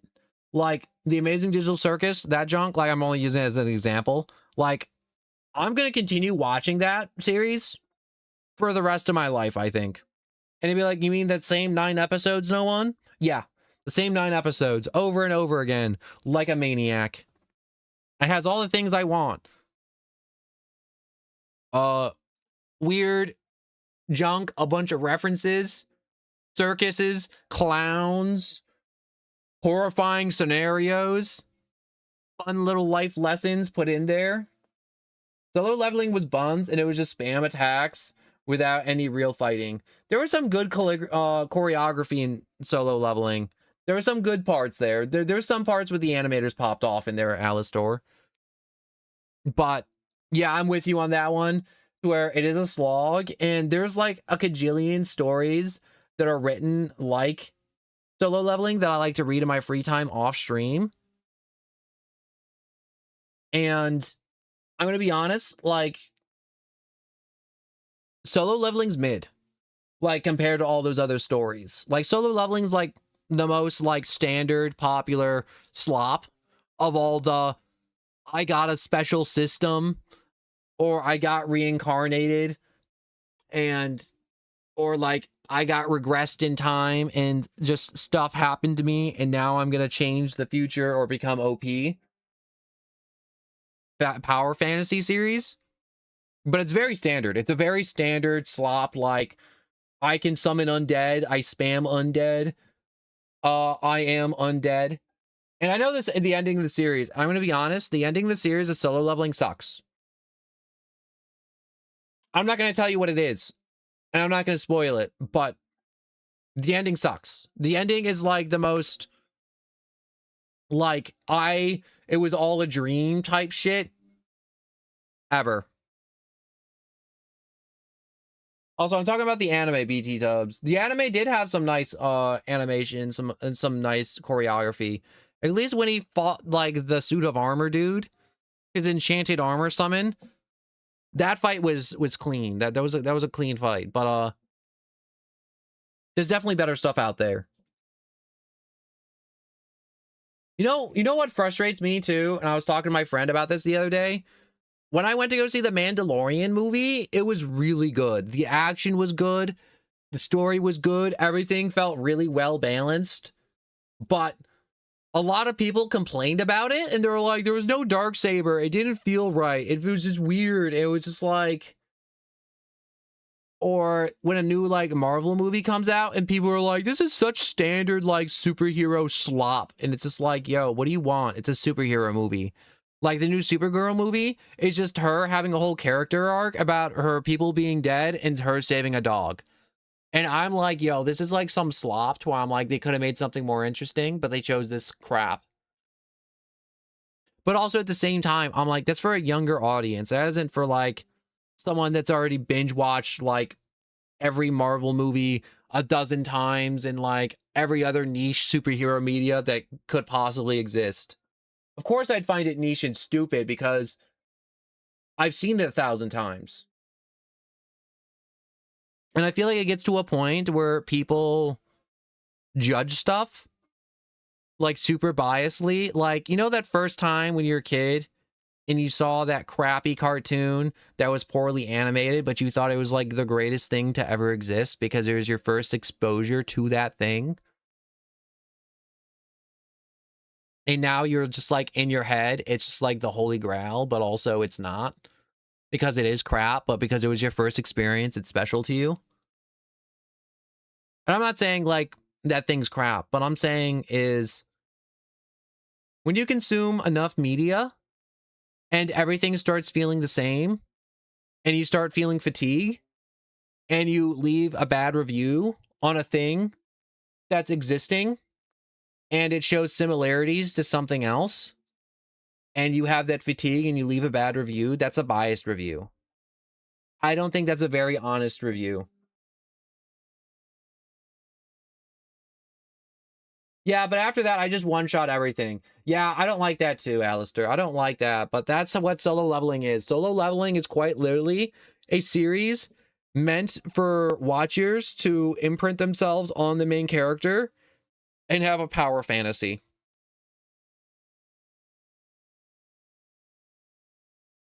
That's what those series are made to basically do. Those series are written by like Korean and Japanese dudes to like live out their ideal lives to where they're super rich and powerful and a cute girl likes them. And the government is just like, wow, you're super cool and awesome. Please save the day. Here's a tax break.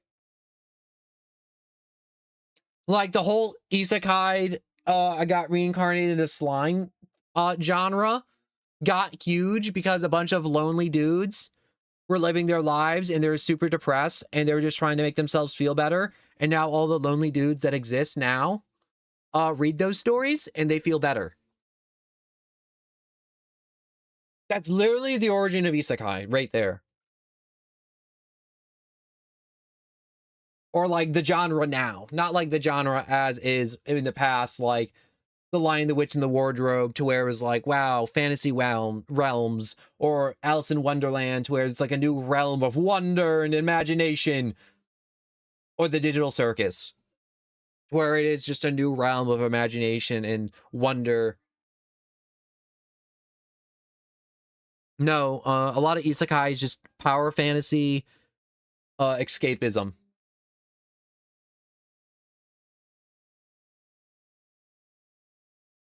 Not saying that it's bad, but it's that's what it is now.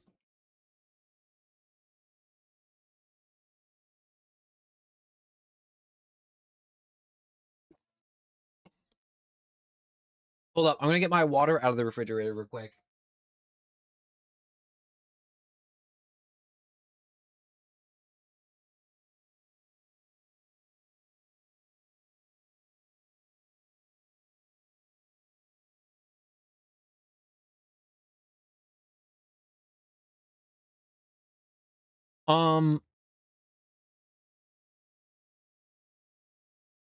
I don't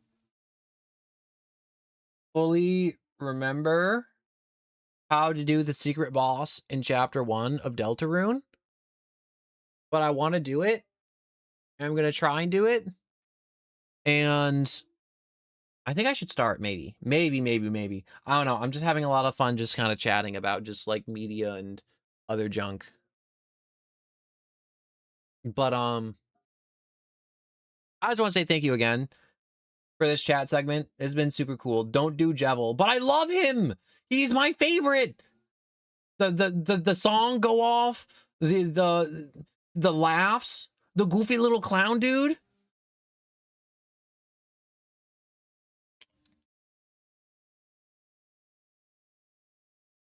The world revolving.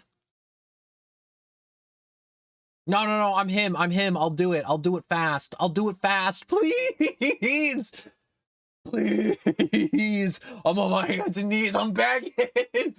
Let me meet the little clown dude. He's just like me, for real.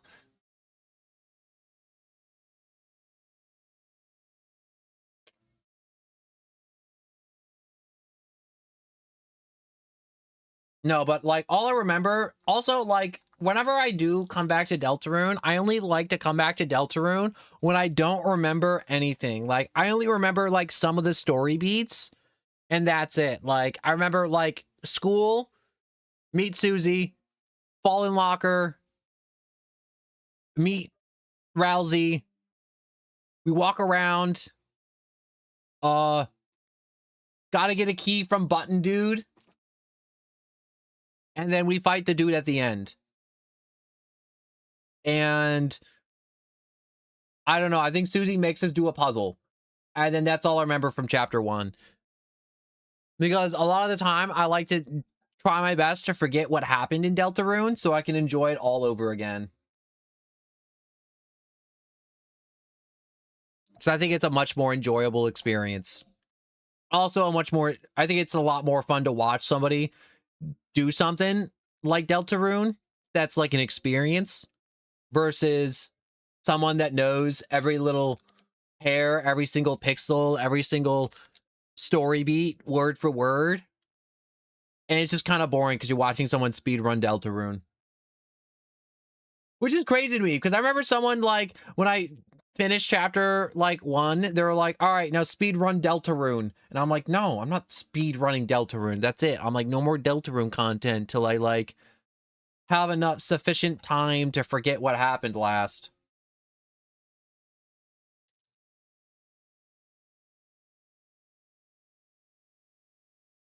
You know, in the corner of the screen, I just saw Toby Fox 2018 to 2026. That's crazy to me. Like, 8 years. 8 years of working on Deltarune, and it's still not done. To be fair, Toby Fox is busy doing other projects too, and also, like, living his life. And also counting all his money that he's made from Deltarune and Undertale. Which he should, because he deserves them. He deserves the money. You know what I find crazy? When people are like, oh my god, the creator sold out. It's like, of course he sold out. You spent all that time and effort to make something for everyone to enjoy, and he's gonna sell out. He needs food. Or a new Bugatti, you know, whichever one he needs more, I guess.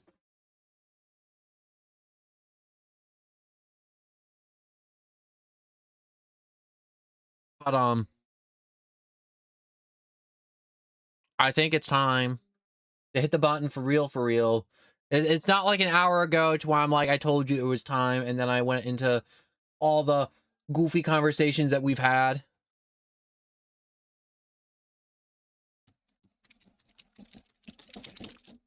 I was goofing with my water bottle.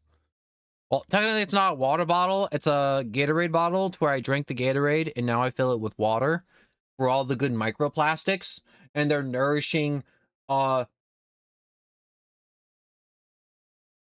does microplastics nourish? I will become 1% plastic, and I will become immortal, because plastic never dies. Use Gaster as a name. You know what? Normally, I wouldn't do it, but I'll do it for you, Alistor.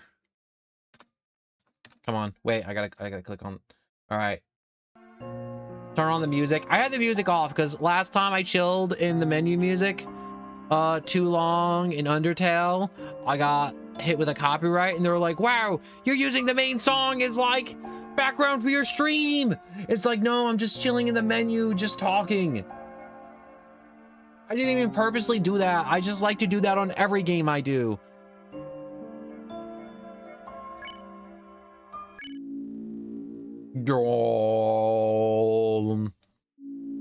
You are there.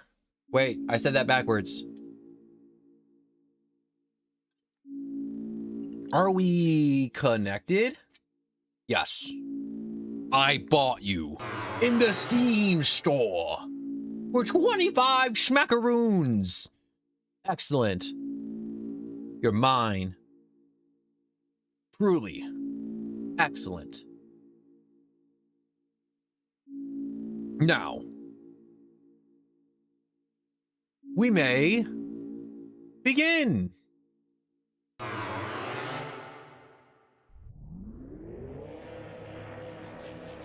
First,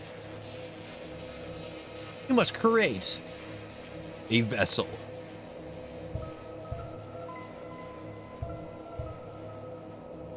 This part I do remember. It don't matter what you pick. We are bald. We pick the first one. Look at all these different legs.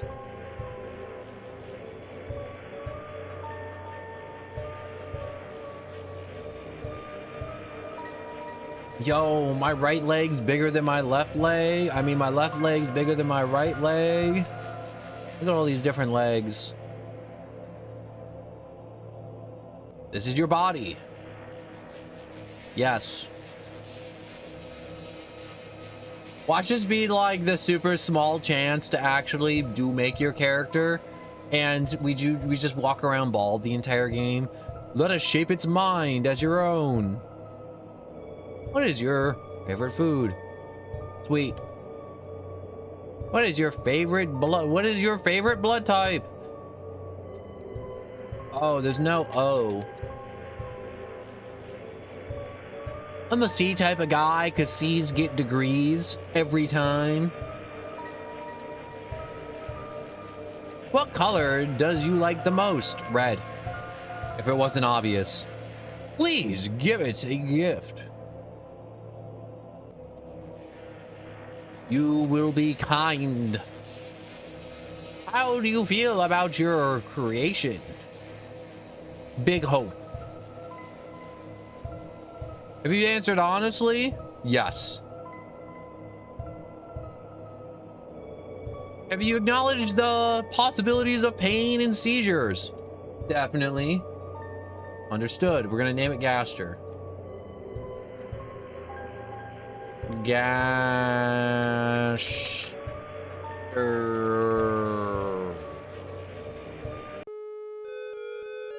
Once upon a time, whisper among shadows.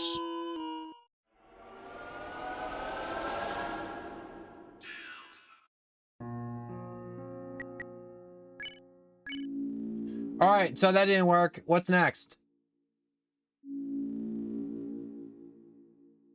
There. I'm glad I didn't at least brick the game to desktop.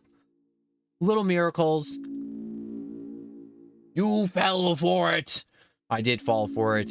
I fell for your ploy on purpose and on accident. Anyways, what do we do? Do we just name it the standard Chris, or do I just go with the standard no one? Now, make your character. I'm gonna add hair this time. We're gonna have long, luscious locks of wonderful red hair, or brown hair, or black hair. What hair color does the character normally have?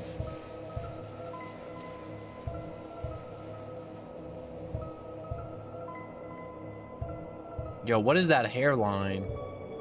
I go all the way back. That hair go all the way back. Oop, that one.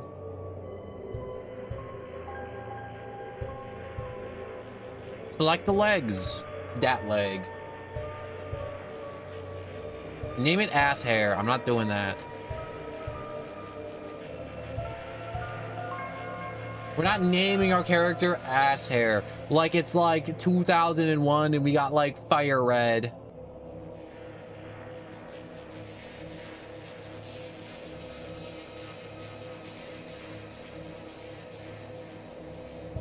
We're sweet and salty with the C's that get degrees and the color that is red. And we are kind. And we feel disgust. The corruption of the world. No, we hope. We hope to purge the corruption. In flames! Oh, flames! Anyways. Yes. I do wish to purge the world in fire. To cleanse it.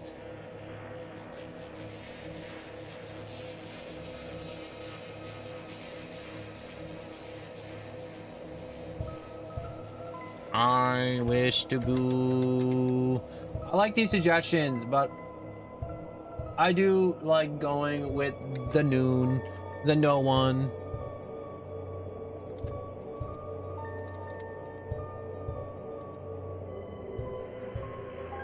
It's most like me. The name. We called it no one. It's noon with an E actually. The E is silent.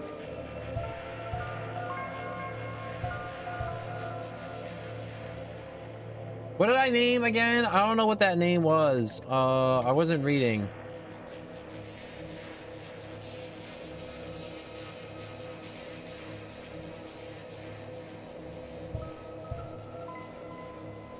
Of course, of course.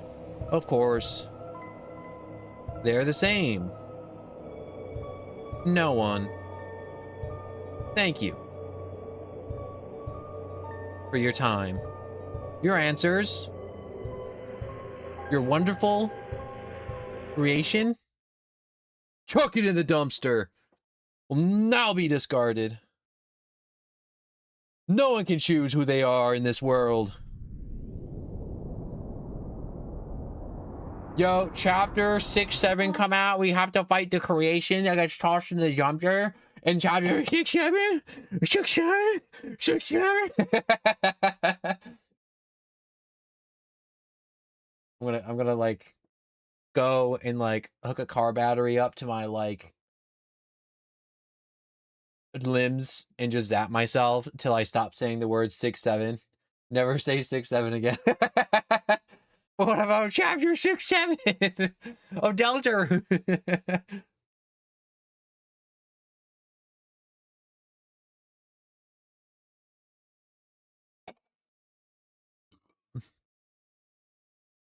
All right, Chris, if you not wake up, we'll be late for school.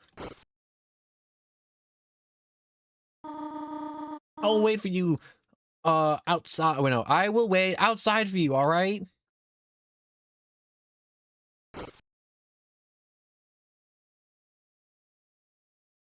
Imagine if she wasn't polite and she woke up her son every day with a nut tap. That'd be crazy. That'd just be like a cup check. You'd be like, what's a cup check? No one. Well, it's this really old and barbaric thing that dudes used to do in locker rooms. And I say old and barbaric in the way because it's like, yo, that's just weird now.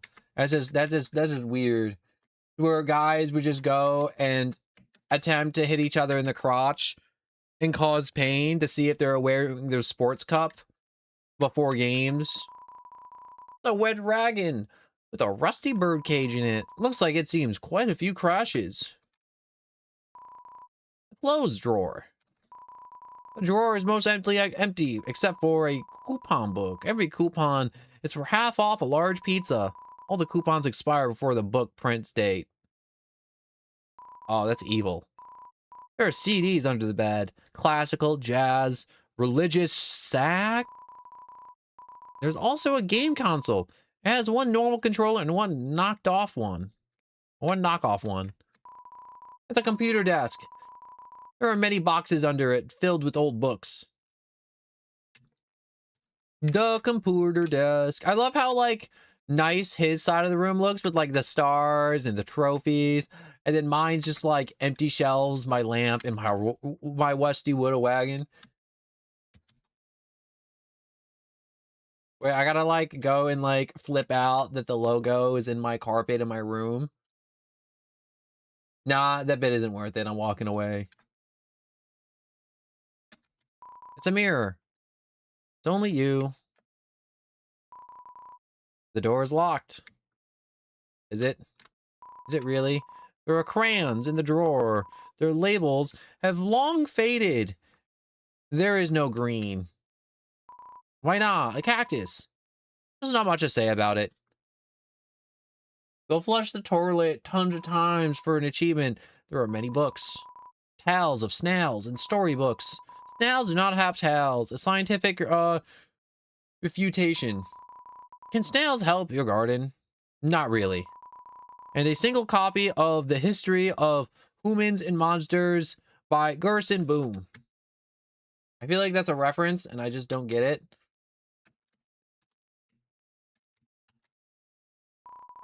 It's a toilet. Flush. Yes. Ooh, dopamine hit. Yes. Come on. Come on. Come on. Come on. Come on. Come on. Come on. Faster. Faster. I'm gonna break my button. Is everything all right in there? Yeah, Mom. I'm just taking the furthest stomp ever.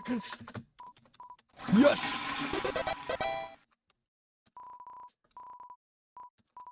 If you have to flush this toilet so many times, your soul has already left your body and gone down the crapper. I'm gonna break my keyboard. Chris, what are you doing in there? Did you not push?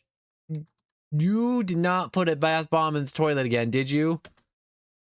No?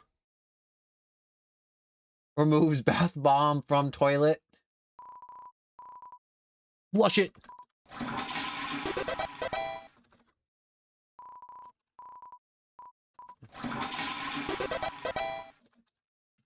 We must hide the evidence. What evidence? Don't worry about it. Don't worry about it. Chris, if anything bad happens, you are paying for the plumbing bill. What she doesn't know doesn't hurt her. What she doesn't know doesn't hurt.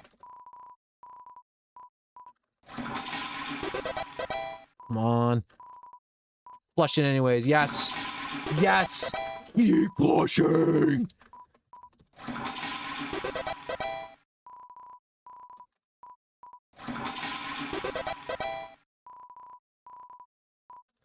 When will enough be enough?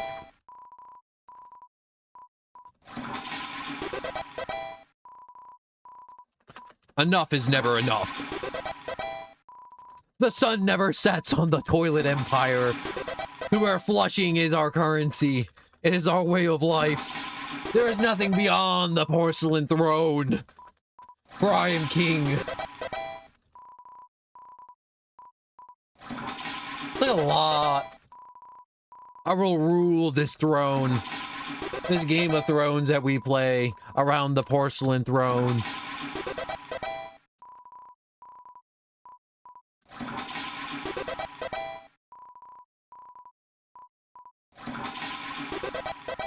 I'm gonna break my keyboard. Maybe like stop mashing the button then no one. No, you can't make me stop.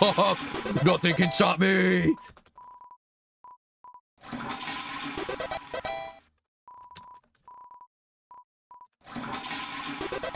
Would it be wrong of me to Google how many times I have to flush the toilet till it stops flushing?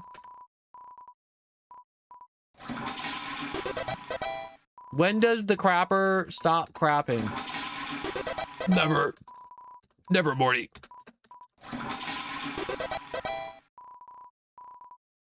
I'm gonna drink. Well, I flushed this toilet a bunch of times now. Remember to hydrate. It's summer. It's hot. Hydration important. If you're not going to the bathroom constantly, you're doing it wrong. Like me. If you're not flushing the toilet this many times after peeing, you ain't peeing.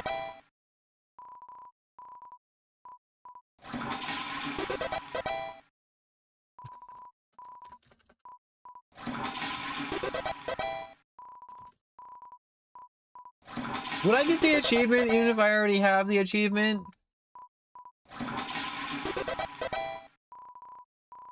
Like, what if I already got the achievement in another playthrough and I don't remember?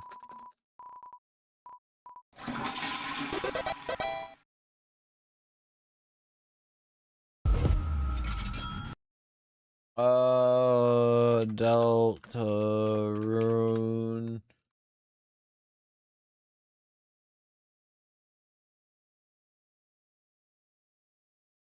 Steam.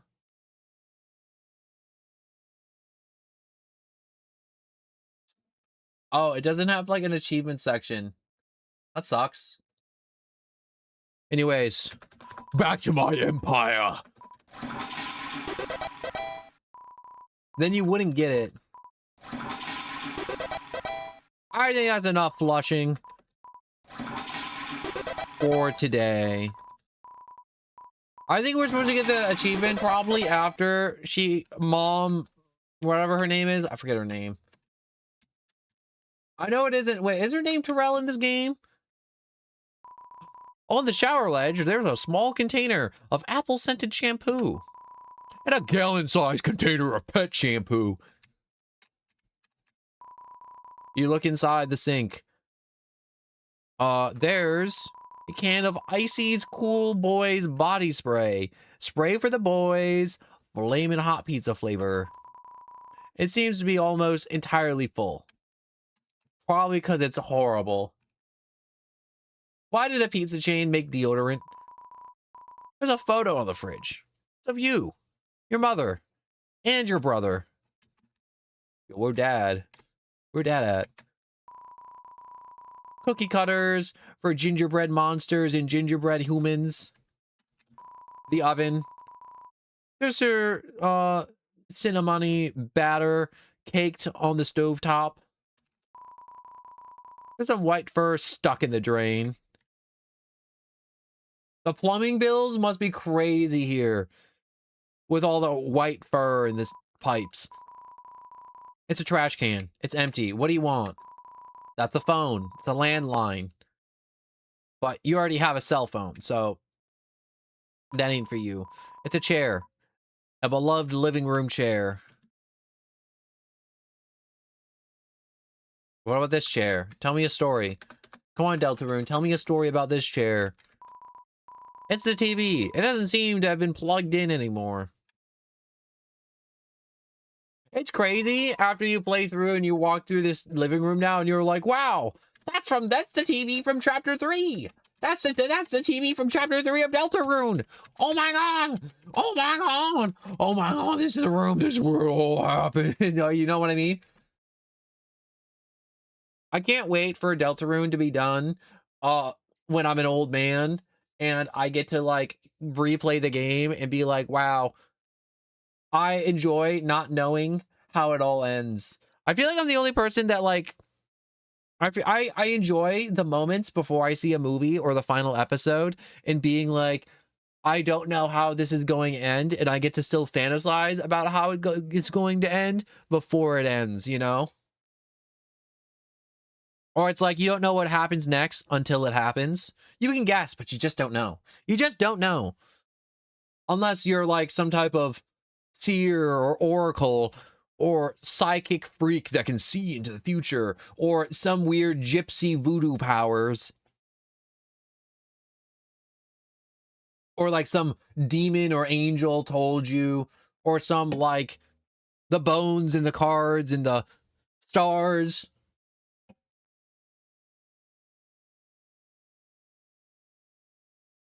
You're maybe wondering, what are we doing right now? Right now, I'm drinking the last of my Pepsi before I leave the living room real quick, as I talk about the stars and the cards and the bones that predict the future.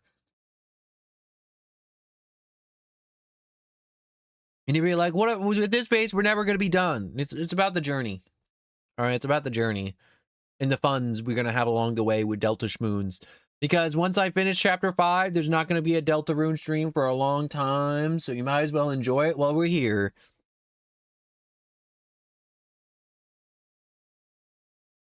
Instead of skipping to chapter 4 and 5 and just, you know, steamrolling it and in like 2 hours and being like, yup, that was Deltarune. I hate that so much.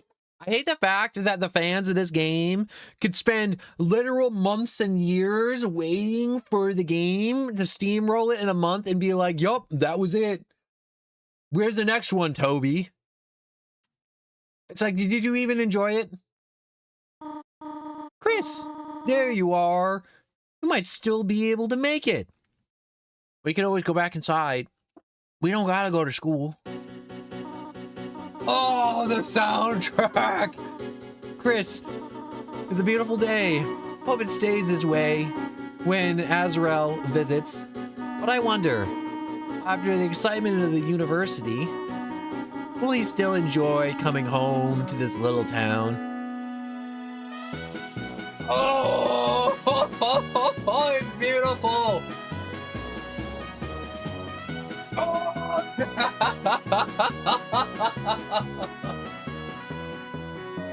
This is my favorite soundtrack from Deltarune, right here. Right here, this is it.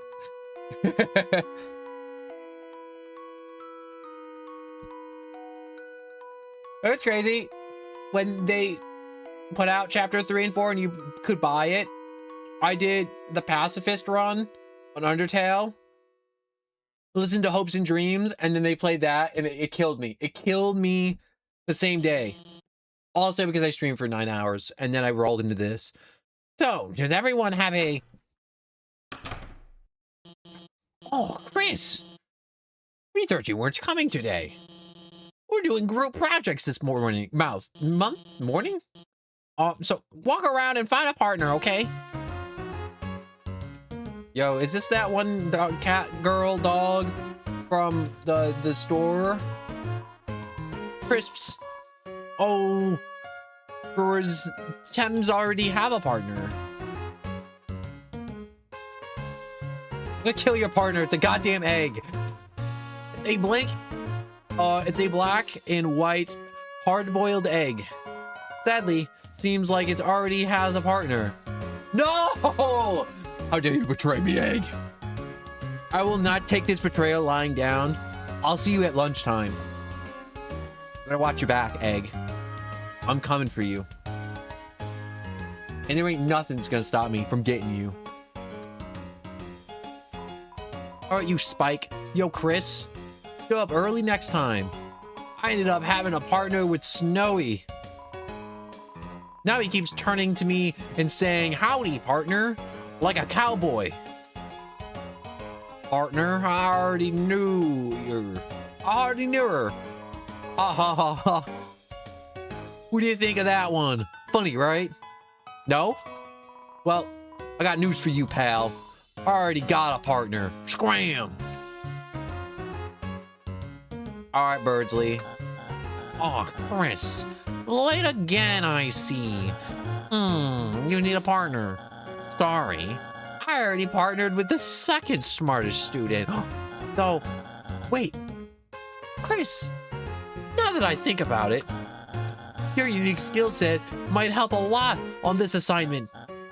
Not. I actually want to get an A. I'm gonna kick him in his bird balls.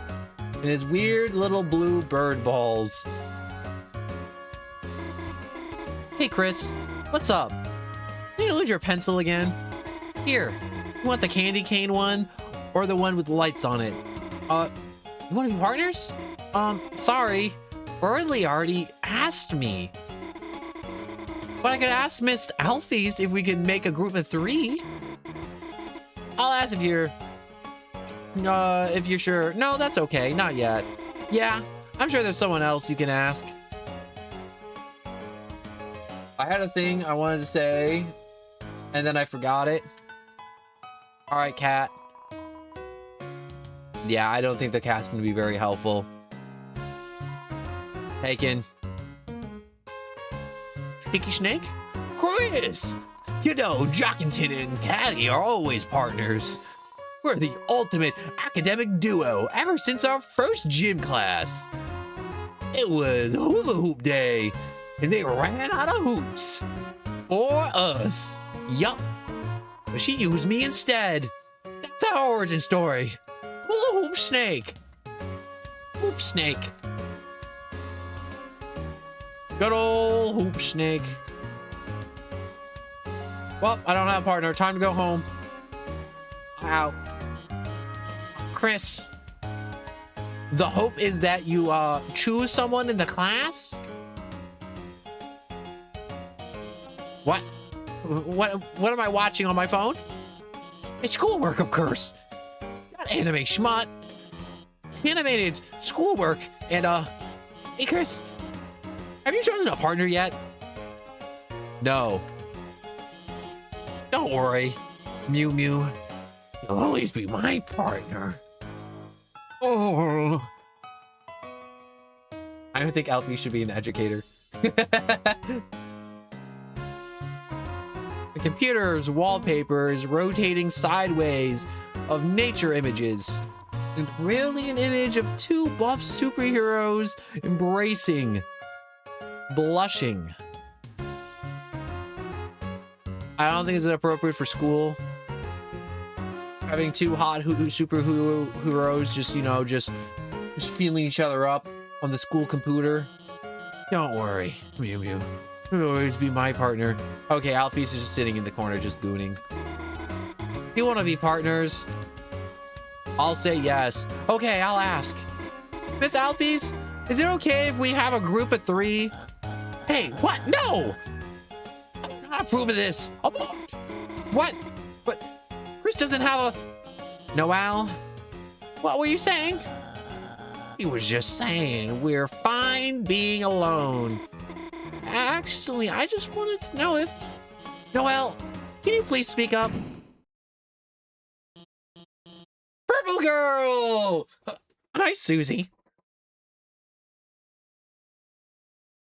Am I late? Oh, no, you're fine. We're just, choosing partners for the next group project. Susie, you're with Quiz. Great. Now that everyone's here, I'll write the assignment.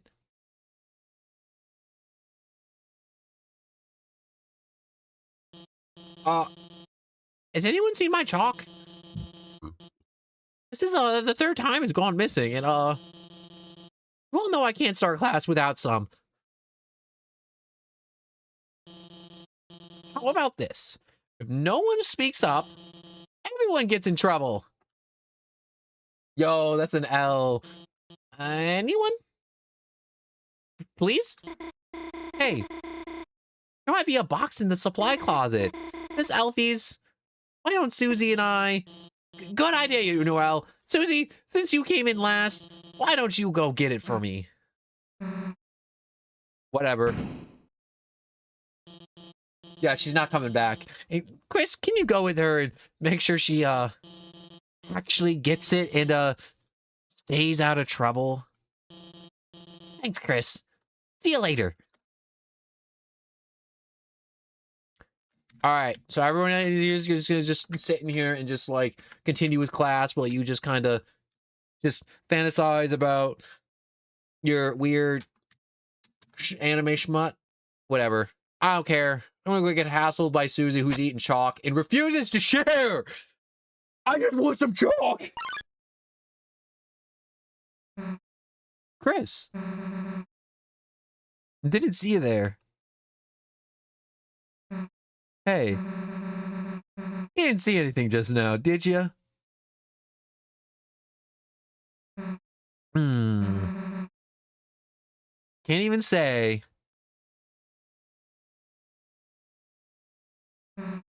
Chris,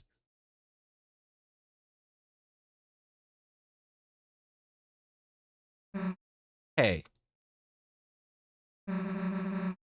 let me tell you a secret. Quiet people piss me off. You think just because you don't say anything, I can't tell exactly what you're thinking? It's over. I caught Susie eating all the chalk. This was her last chance. Now she's finally being expelled. Come on, Chris. Don't act shocked. You know it's true. Everyone's waiting for it.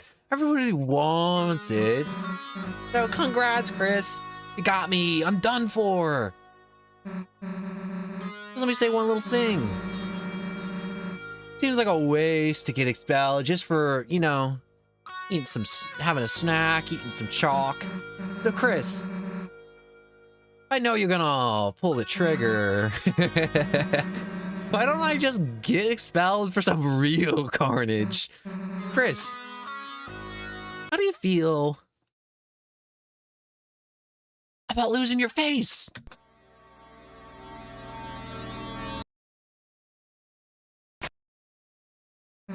Nah. Chris, you got a good mother. Be ashamed to make her bury your child.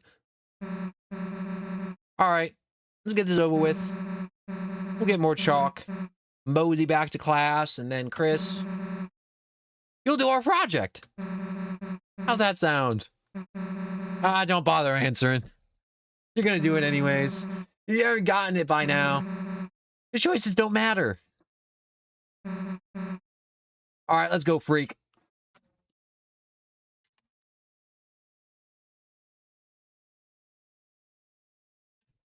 I'm going this way. Chris, what, realized the baby's classroom was a better fit for you? Hey, actually, I should come with you. Maybe I'll find a better partner in there. Nah, actually, let's not. Oh, we leave, Susie. Chris, you just gonna skip school? What am I supposed to do? Snitch on you? That would be rich, huh? Nah, I wouldn't get back here. God, can you walk any slower or what? No, I get it. I'm not used to walking around without someone holding your hand. Come on, freak.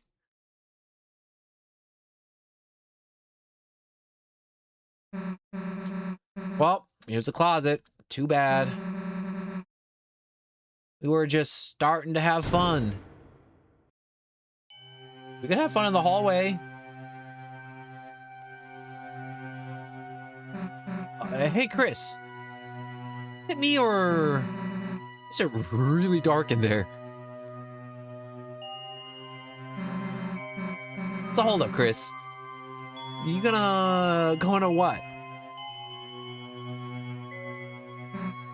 I mean, if you're gonna be a wimp, then I'll...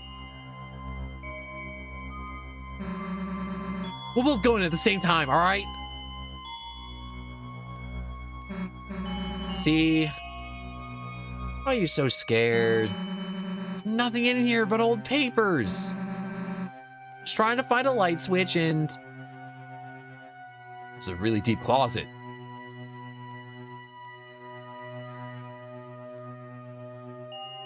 Little circles. That's weird. Can't find a switch. Guess it's further in.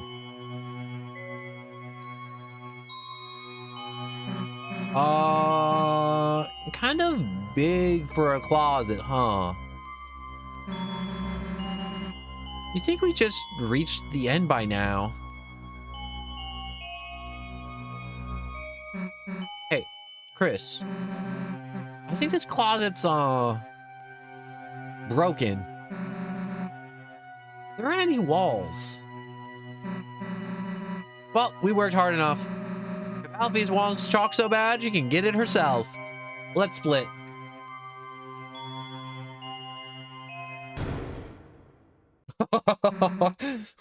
What the? Hey, this isn't funny. Let us out.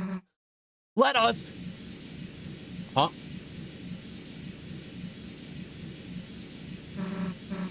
The florets, and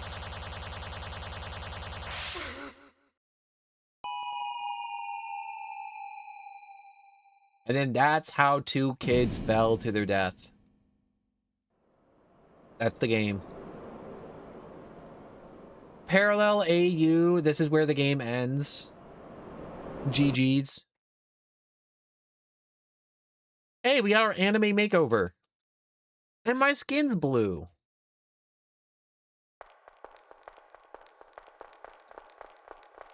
Ooh, there's a sprint button.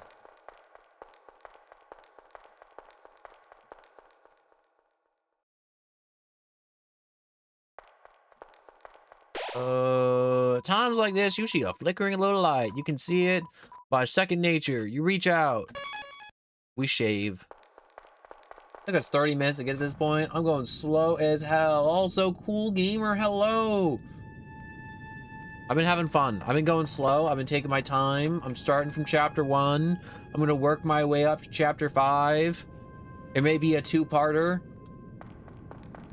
I barely remember anything, and I don't remember how to do the hidden bosses, and I want to do them, and I'm hoping in the good nature of, oh, look at the little waving balls. Can I, like, sync up with them? Back and forth, back and forth, back and forth. All right, I'm done waving to the balls. All those holes. The cliff looks like it has a face. Look, it's got like a little eye. It's got a little eye here. And it's got a big old stupid mouth to where it doesn't know how to stop drooling. Oh, this one has an actual eye. And 2 holes. Yep, we're doing long stream today. Unless something happens. Like I get incredibly sick.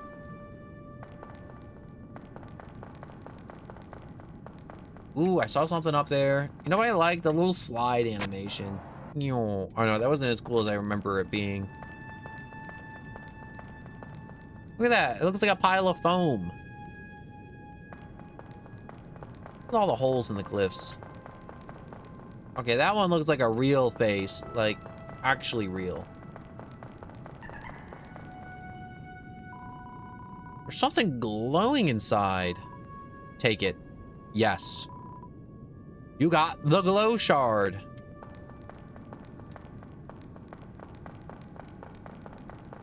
But I've been having a lot of fun. I had a really long chat segment at the beginning of the stream. I'm just gonna reach back to grab my jacket real quick. Oh.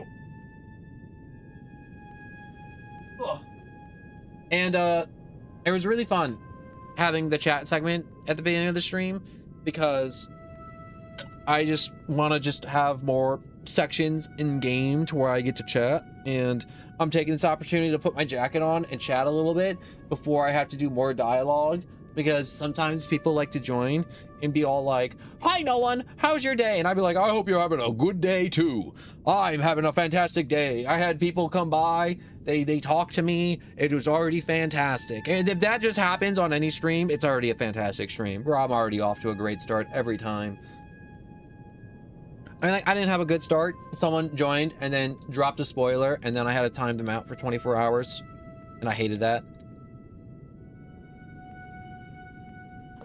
Because the highest chapter I ever played up to was chapter 3 in Deltarune, and not much farther than that.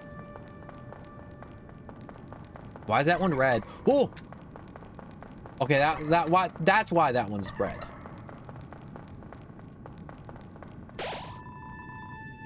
You bathed your body in the light. A power shines within you, breaking through the darkness. Any pain you may have had melts away. HP's full restored. In the land, only eyes blinded by darkness can see the way. So what's this?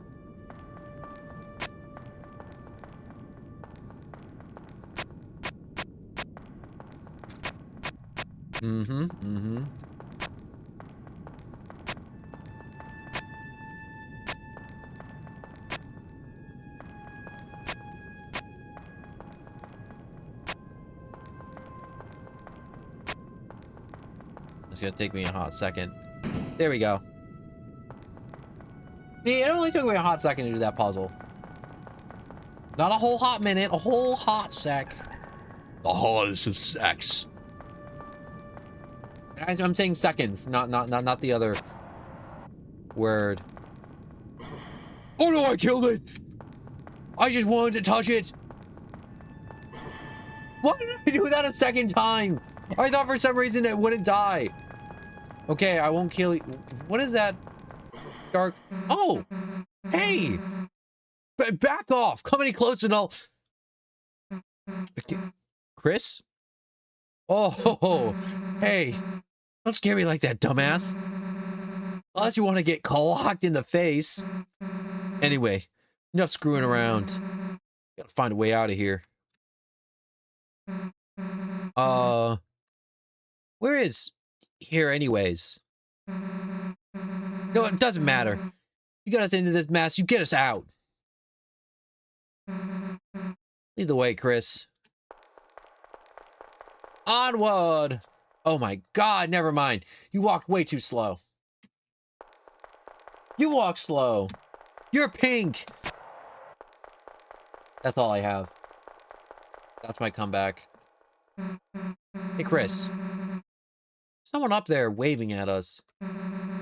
Any idea what they want?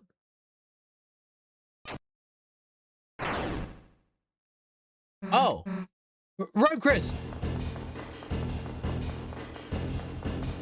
You'll never catch me! I'm hitting that lickety split like you wouldn't believe right now. I'm the splitty lickiest. I lick good.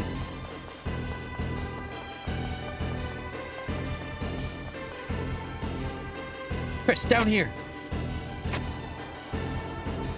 No. Can I just chill here and not get shot? Yeah, basically. Oh! Oh, I almost flawless that. I biffed the easiest part. That was so easy. Oh. This is a cool town. The castle town. I like the castle town. Oh, you're not dead. Sweet. Got any idea what the heck this place is? Yeah, me neither. Wonder if there's anyone in that building up there. Maybe. Maybe, baby. Maybe something might be up there. I'm trying to figure out how long I can talk. You know, what sucks about Deltarune is I think the stream may not be as long as I would like it because I have to do all the dialogue and all that other junk, and it's a lot more talking than I'm used to. It's a lot more fluctuations in my voice that I'm used to. And I think also I've already been talking for 2.5 hours straight.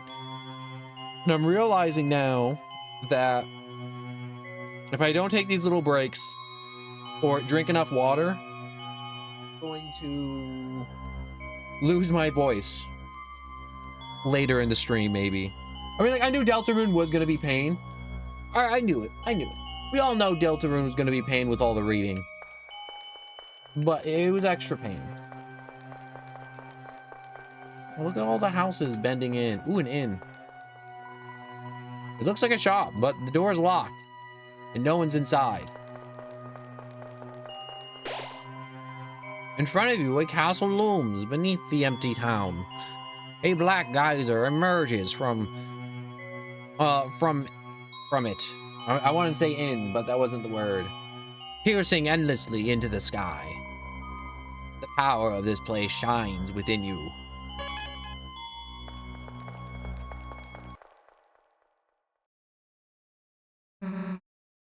Castle?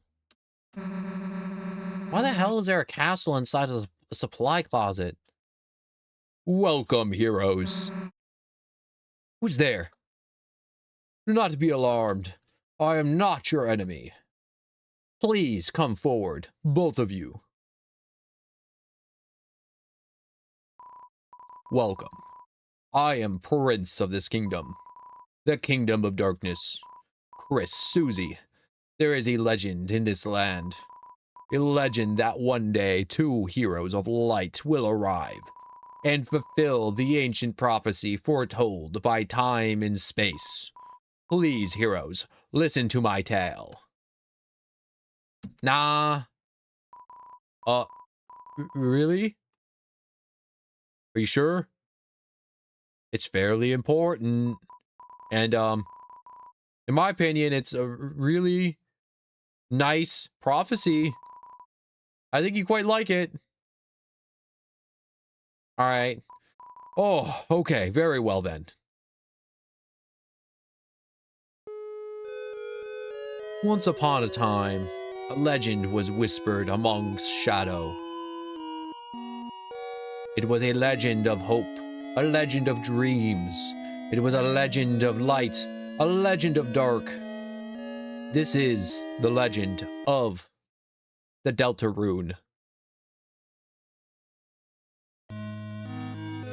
For millennia, light and dark have lived in balance, bringing people to the world. Or peace, I mean, not people. They already exist. But if this harmony were to shatter, a terrible calamity would occur. The sky would run black with terror, and the land would crack with fear.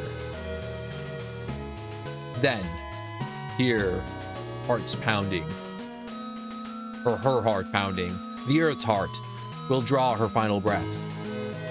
Only then, shining with hope, 3 heroes appear at world's edge. A human, a monster, and a prince from the dark. Only they can seal the fountain and banish the angels' heaven. Only then will balance be restored and the world saved from destruction. Today, the fountain of darkness, the geyser that gives this land form,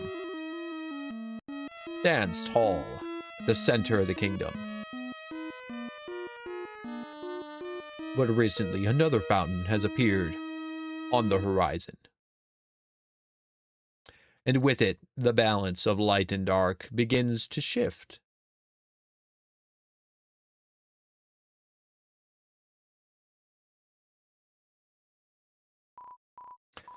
Chris, Susie, thank you for listening to my long tale. I deeply believe you two are the heroes of the legend. That despite whatever enemies you may face, you two have the courage to save the world.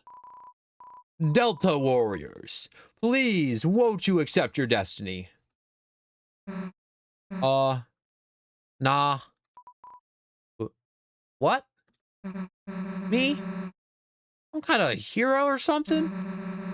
You got the wrong person. But, Susie, without you, the world will... So what? What if the world gets destroyed? It's none of my damn business. Might actually be kind of fun, honestly. Anyways, Chris, you want to play pretend with this weirdo? Stick around. I'm gonna find a way out of here. Susie, wait.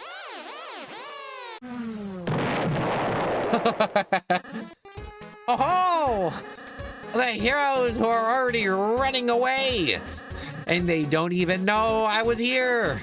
My dad's gonna make me Son of the Month! Who the hell are you? I'm... the bad guy! You clowns want to seal our dark fountain, huh? And still picturing you guys as clowns. Saving the world from eternal darkness, huh? Don't try to deny it.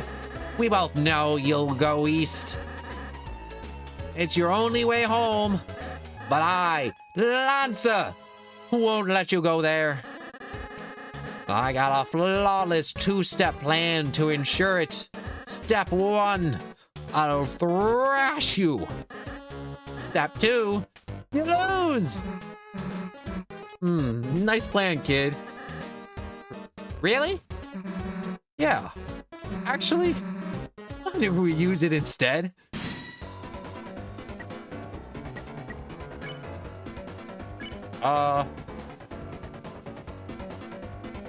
Check. Lancer has 7 attack and 1 defense. Not to call a spade, but he's a spade. Not old enough to ride a motorcycle. So he set his bike on fire. Wait, what? Halt, clowns! This bike is fueled by victory! I don't know how I got an axe, but I like.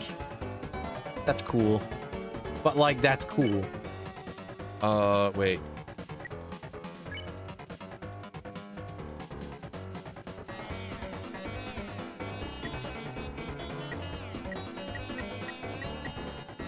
Oh, there we go. I can use Z. Oh my god, I've been hitting enter this whole time.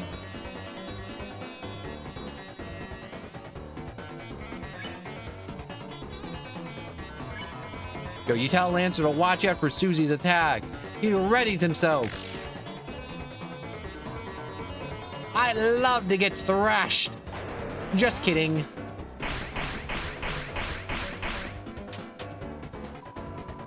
Lancer's motorcycle is actually just a bike on fire. Compliment. You tell Lancer you can't tell the difference between his clothes and his body. It's true. I can't. He seems flattered. The attack power went down. Oh, you make my feelings do wheelies, sweet wheelies.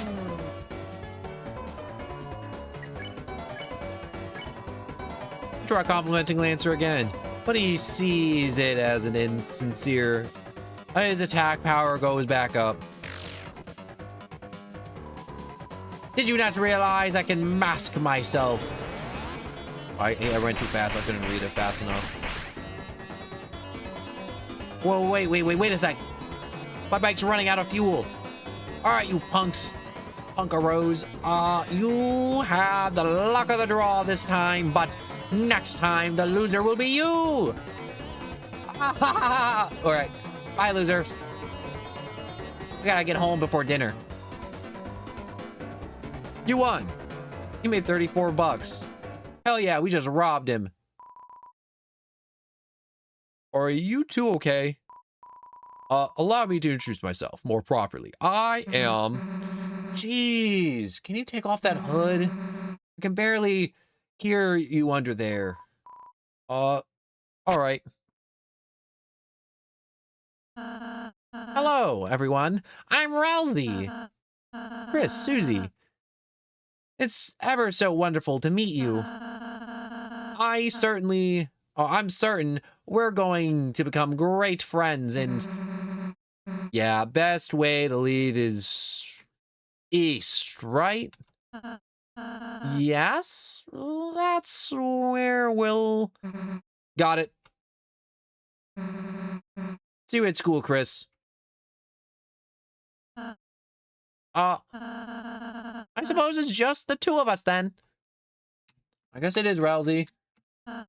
Chris, I'm a prince, but I currently don't have any subjects. I've been waiting alone here my whole life for you two to arrive. So I'm really happy to meet you. I hope we can be good friends, Chris. I love him so much. Let's try and find Susie. She must be to the southeast, right?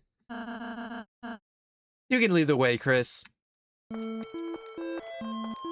Oh, why is the Castletown soundtrack so good? Rousey, the lonely prince, is now your ally. The power of fluffy boys shine within you.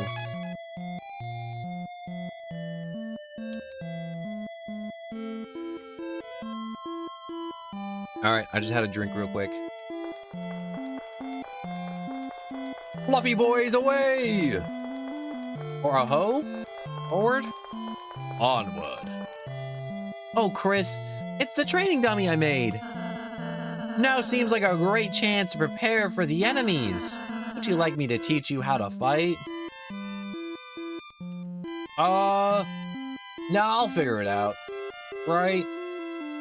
Actually, no, let's do it. Okay, get ready, Chris. I actually kind of don't remember. See the heart, Chris? That's your soul, Chris. That's your soul right there on the screen. The culmination of your very being. The soul's the culmination of your being. Oh, I didn't even read that. Within it, it holds your will, your compassion, your hate, and the fate of the world. And your browser history. You're gonna do some weird stuff, Chris. If it gets hit, you and your friends will lose HP. If everyone's HP reaches 0, we'll lose the battle. So please take care to avoid the enemy's attacks. Ready? Let's try dodging. I'm doing it. I'm doing it. Great job, Chris. You're a natural. Anyhow, after the enemy attacks, it's our turn, Chris. First, I'll teach you how to fight. So, fighting isn't unnecessary in this world. There's no harm in a thorough lesson. Boom. Wow, Chris. That was an amazing attack. I'm gonna burp. Alright, I'm done. Have you done this before or something? No, I'm just natural. I'm just naturally gifted in the ways of shedding blood of my enemies. Okay. Next, try defending. Simply defend. And the enemy's attacks will hurt you less. Not only that, but you'll also gather TP. Watch that orange bar on the left. I'll explain it next.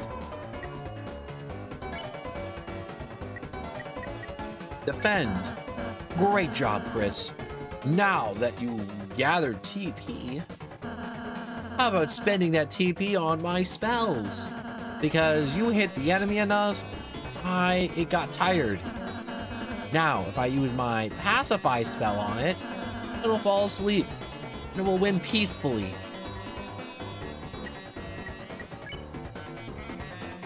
Pacify. Rousey cast Pacify. Great, Chris. We would have won the battle by now. Now I have just a little more to teach you. Through this, even the most violent enemies can be defeated through various acts of kindness. Chris, though it's just a dummy, why not give it a hug? Give it a hug, Chris. I'm gonna hug Rousey. You hug Rousey. Chris, I don't think, this is what you're supposed to be doing. But, we act. We hug. You hug the dummy. Aw. That's great, Chris. Each enemy has different acts that satisfy them. When an enemy is satisfied, its name turns yellow. And when that happens, you can defeat it by sparing them with that big ol' X. See that X? That's the X you're looking for, Chris.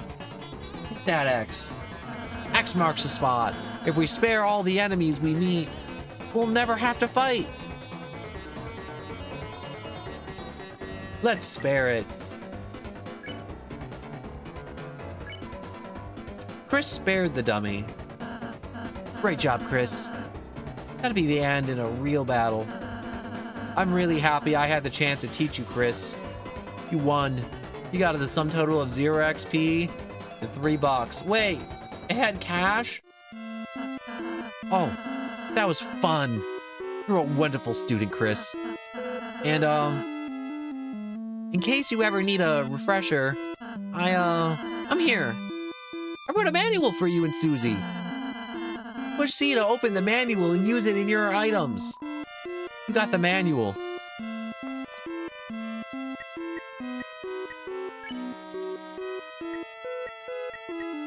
You use manual. You tried to read the manual, but it was so dense, it made your head spin.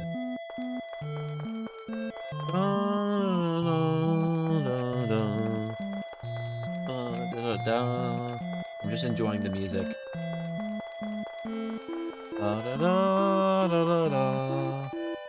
Oh my! The great doors opened! No wonder Lancer was able to come through. Chris, once we pass through this door, our adventure will really begin. A journey foretold exactly by the prophecy. But, Chris, I believe your choices are important too. This world is full of all kinds of people, Chris. In the end, how we treat them makes all the difference. So let's try our best to get by without fighting. If we can manage to do that, I believe this tale may have a happy ending. Otherwise, I fear that you may not find the results favorable. Oh, I'm sorry. Is that too much to ask? I can handle that. Chris, I knew you were a hero the moment I saw you. Let's try our best, all right? I'm never doing a genocide run. Ever! I made that mistake in Undertale doing a genocide run. Never doing that again.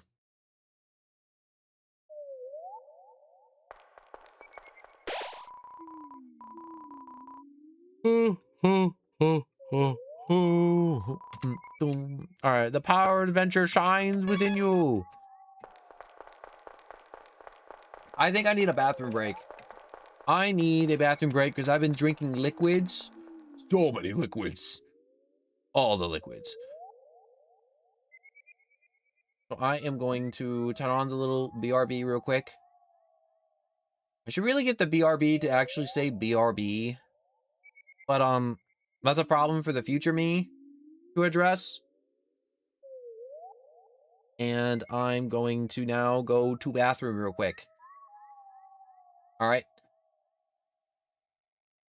I will be back in a minute. Very quick.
I'm back from my bathroom break. Sorry about that. I just thought I should just take the bathroom break because I had to go. It's not good to hold it, and because it doesn't seem like there's a lot of people watching right now. And I'm like, I'd rather take the bathroom break when people aren't really around versus taking a bathroom break when there are people around and be like, no one, I was here, I was watching, and I'm like, I don't know that. If you're not chatting because I have the numbers off, I don't know. I like to be at full tilt. It lets me, well, I should say I'm able to stay and put in maximum effort the entire stream, at least for me mentally, if I don't know that the viewer count 0. Because if I know the viewer count 0, it's like, all right, no one's here. I can just like sit here like a bum and just be boring. And it's like, no, I can't be boring. I gotta be exciting. I gotta be cool. I gotta be awesome. I gotta put everything in.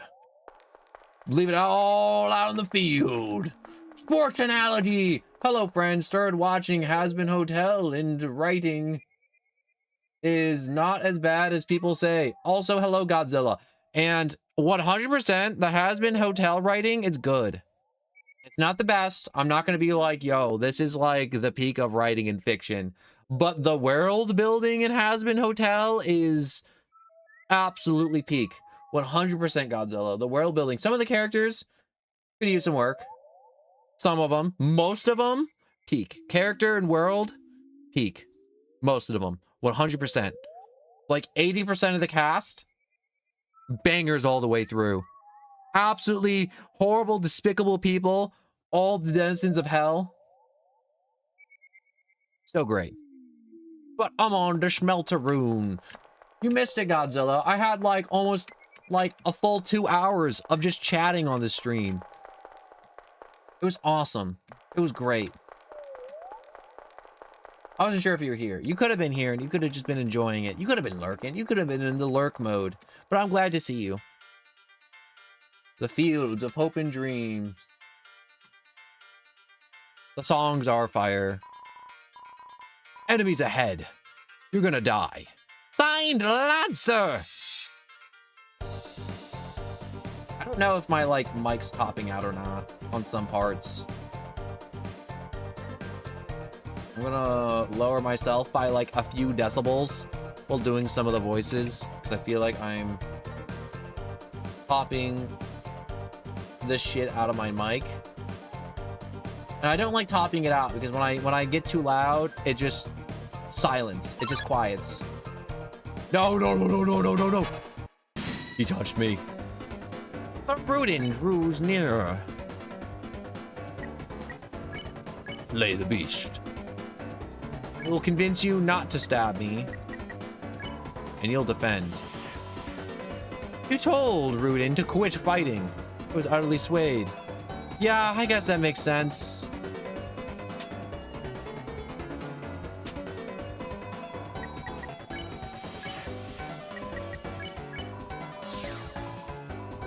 You won.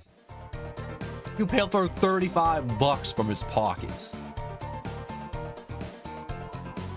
If you're reading this, I guess you're dead. Signed, Lancer. I'm dead. We're all dead. Do do do do do do do do do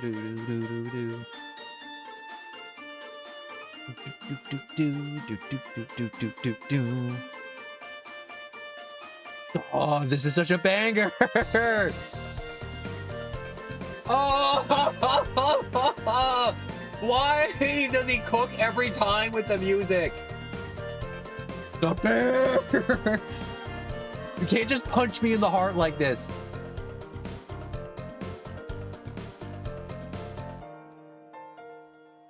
Like, oh. Hey, don't read this sign. It's a work in progress. Signed, Lancer.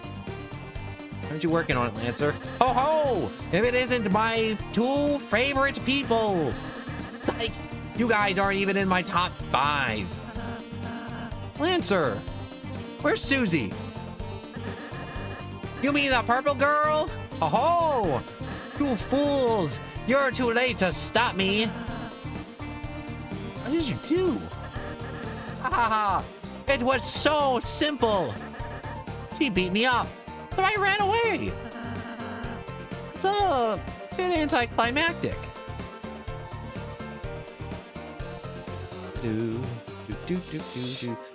Hey, if you head that way, my troops will thrash you!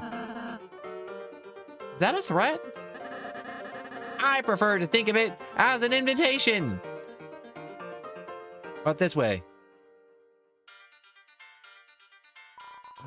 There are 2 objects hanging from the tree. Take one? No. I gotta read this sign first. These types of trees don't contain an item that can heal you. Whatever you do, don't check the trees and use the C to open the menu. You got that? Find Lancer. There are 2 objects hanging from the tree. Take one. Yes. What's another one? I'm gonna yoink that sucker. I'm gonna yoink that sucker straight out of that tree. You got the dark candy. It's so dark and delicious. It tastes like black licorice. I don't think I've had black licorice. I wish to try the black licorice. Act. Convince. Spare. Deltarune to quit fighting. It utterly swayed. Oh, I turned him to dust! I didn't realize that earlier. I didn't realize I just atomized them with kindness. Why would I need a sword when I can atomize enemies with the power of kindness?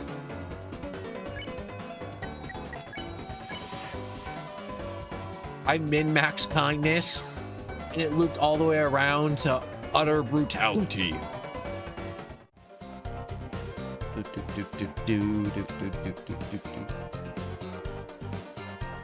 Yo, it's that dude that makes the cake. I have to fix it. Mama Amoeba, I'm top shelf. My latest cake worked me to exhaustion, so I took a little nap. But Mama Amoeba, a scary noise woke me up. A beast was hunched on the table, eating the cake like an animal. I spritzed it with the water, and it hissed and ran off. But my wonderful cake is... Chris? That sounds like Susie. We must be going the right way. Let's try to keep her out of any more trouble.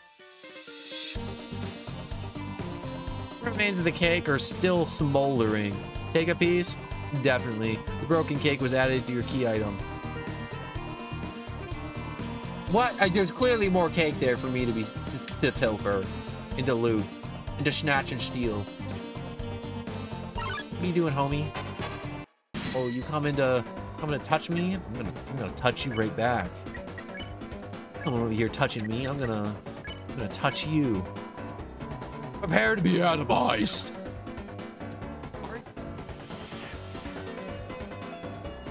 Ooh, okay, wait. The Hearthy's bodies beat audibly. Flatter ×2 combo. You ordered Rousey's to flatter all the enemies. Out of anyone, I'm glad we randomly encountered all of you.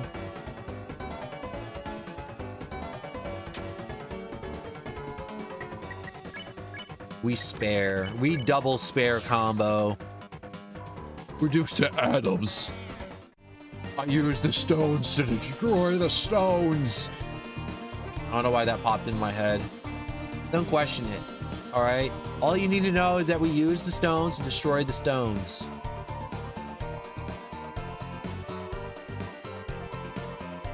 Look at all this dark candy I got.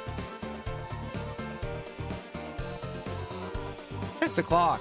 In order to solve this puzzle, you'll have to hurry. Oh, it's a timer. Ta-da! God, I love not knowing what's gonna happen next. Well, like, small picture, not big picture. Up until chapter 3. Behold, the maze of death! Prepare to get lost, clowns! Signed Lancer.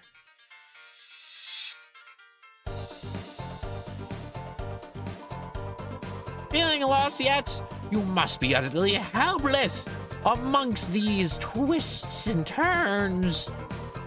Turn your sense of direction won't save you now. Signed, Lancer. Look at this flat guy. It's some sort of enemy. Looks like he got clobbered. He got turned into a schmear. Hey, wait. Where am I? Help! Somebody help! I'm lost! Signed, Lancer. You opened the treasure chest. Inside was a white ribbon.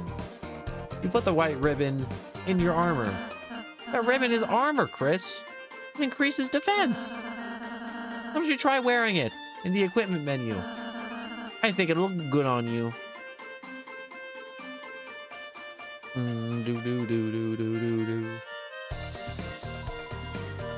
Hey, don't look. The sign's private. Signed, Lancer. Oh, it's just this way. Signed, Lancer. Oh, somehow you survived the maze. But don't count your blessings before they've hatched. Let's see how you fare against this team.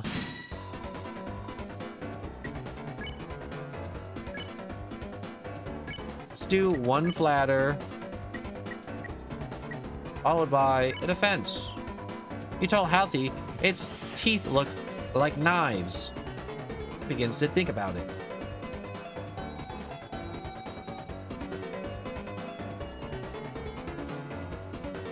Is this it? Hey, why aren't you guys thrashed? You're totally outnumbered. You made a team purely of support enemies. Their bullet patterns aren't balanced at all. It's like dinner made out of 3 glasses of milk. And that's, unusual? Somehow? Why don't we talk about this after the battle?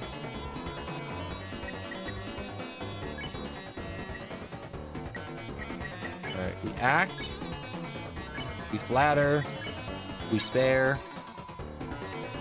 So healthy, it looks cool. It has cool tentacles. I begin to think about it.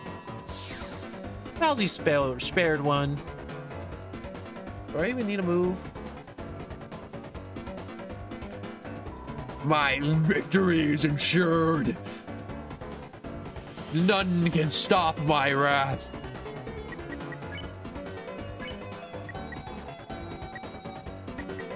We act. We flatter. We spare. We told Healthy its teeth looked like knives. Began to think about it. Halsey spared the Healthy.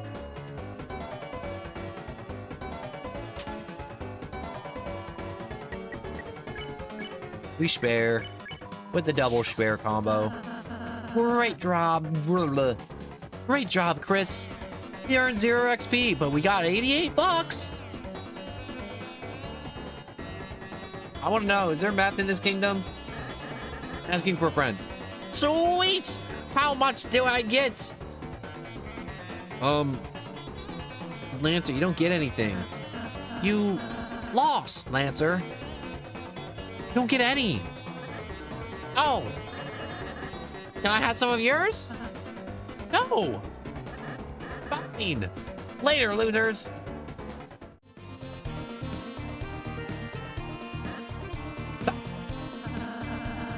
Thought you were running away. Yeah. I finished. And argue with that logic.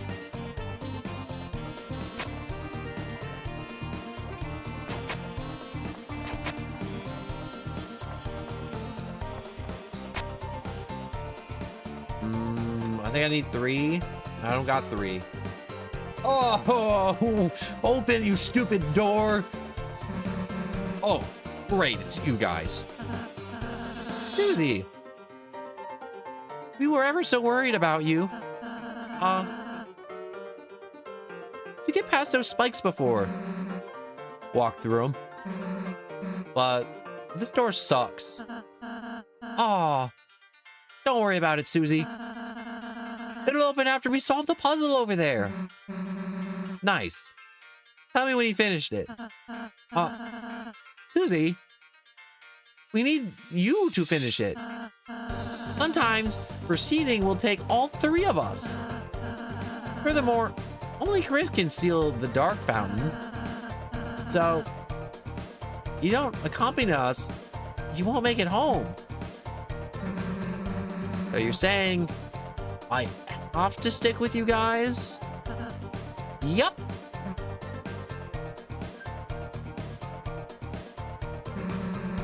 All right, let's just get this over with. Ooh, Susie's back on the team. Do the fanfare. Susie's joined the party.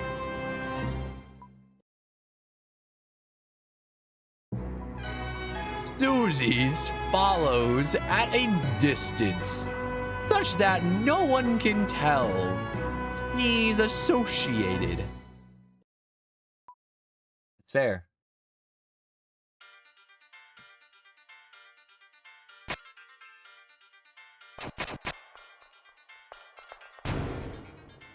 Sounds like a door opened. Oh, Chris, I just realized Susie's missed the tutorial. Next battle, we should show her how to act. I think she might really enjoy that. Rousey, what in your fuzzy little mind would make you think Susie would enjoy giving compliments to Mr. Hockey Puck here? All right, let's do it.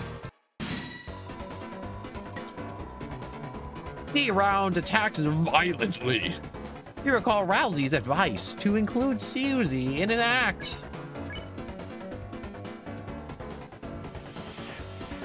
We shall compliment and you order Susie to flatter the enemy. What? Why the hell would we do that? It attacked us. Just smash it and move on. Look, Susie. Seems harmless. You act nice. You might win without hurting it. Okay. Hey, little guy. I really like the axe in your face. We should get it. Chris, maybe I should talk to her. Maybe you should, maybe you shouldn't. Maybe it's a very nice axe in her face.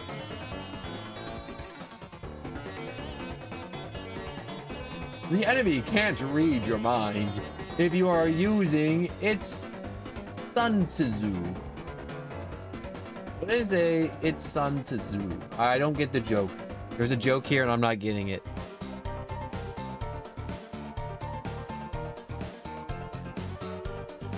Susie, I suppose you missed what I said earlier. As heroes, we have the power to make a peaceful future. So from now on, let's try to avoid fighting, okay? So from now on, let's try to avoid fighting, okay? I think I read that twice. What if you just took it easy on them?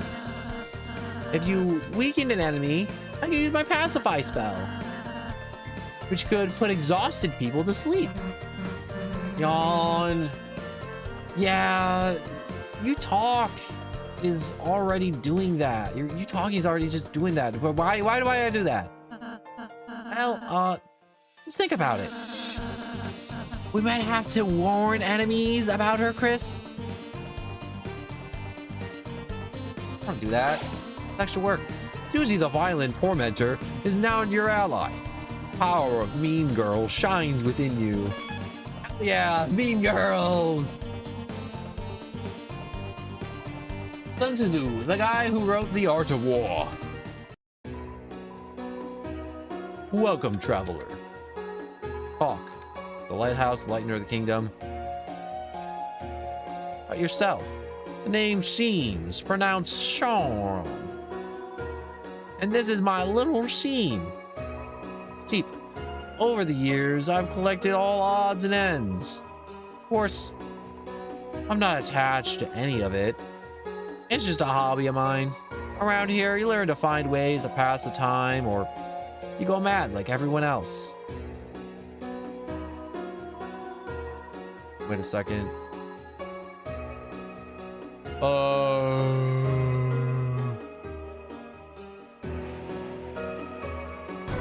One defense charm.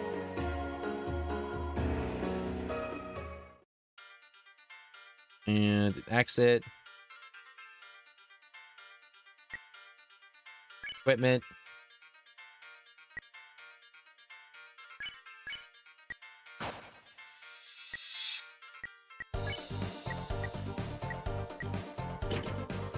Put the ribbon on you.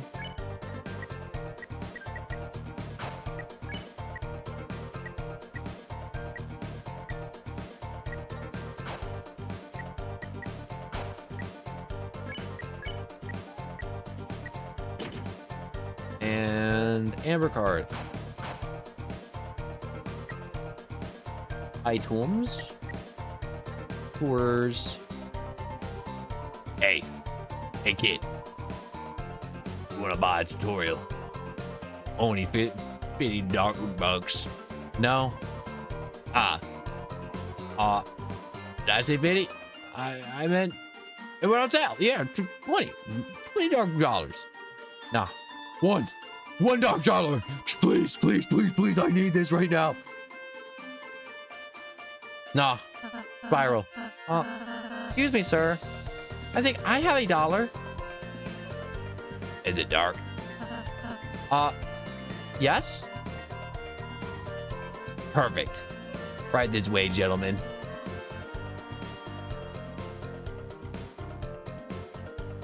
Okay. We're sorry. We're normally puzzle guys, but we've been forced to do tutorials just to make ends meet. When the king got power, he fired everyone and replaced all the puzzle makers with him. Rolex card. Lord of the puzzle. Be careful. All goals. $1 monthly tutorial weekly. $10 weekly tutorial monthly. $100 stop making tutorials. Donation hole. Would you like our tutorials? Please throw your money into the hole. Do not. That'll save the dollar. For a different hole. I'm Susie's master. Ask me about Susie. Facts. Susie loves when you give us money. She will. Nope. Don't care. Did I say something funny?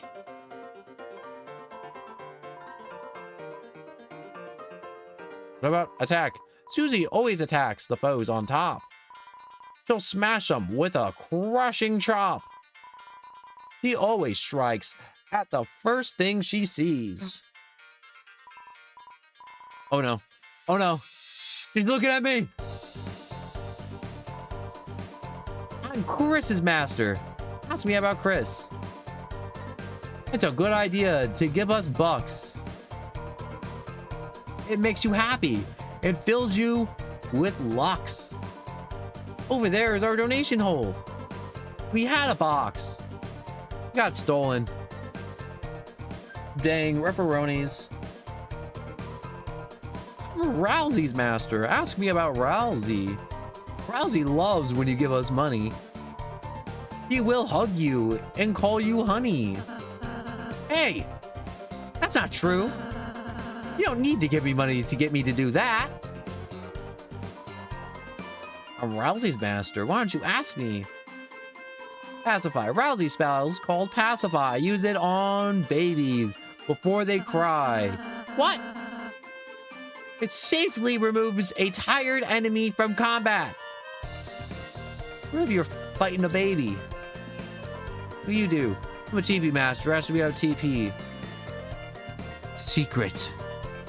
TP only lasts inside a fight. Once you win, out of sight.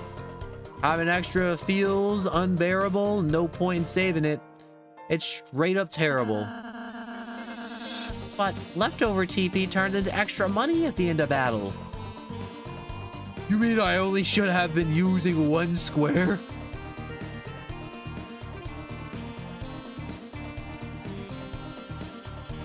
That nutty, that crazy. I never talked to those dudes before. That was fun. I like talking to them. They're goofy. It's a lonely door frame. But for some reason, I can't see through it.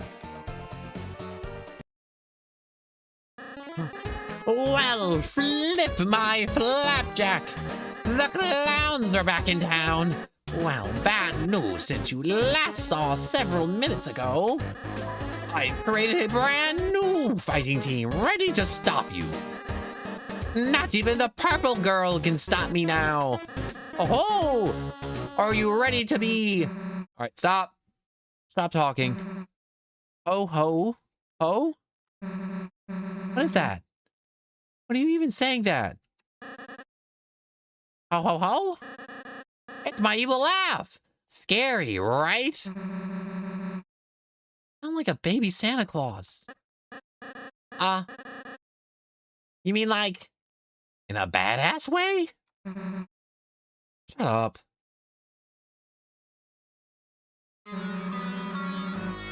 Really think you know how to be scary? What? Well, wrong. Man. Want to be tough guys like you really piss me off. Face it. You wouldn't know scary. If it picked you up, it bit your face off. That's not true. Oh, really?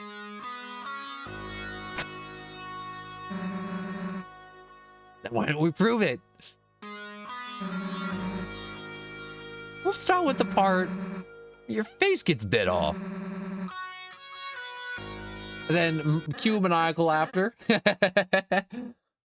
Oh, okay, I get it. Thank you, purple girl. What? Thanks.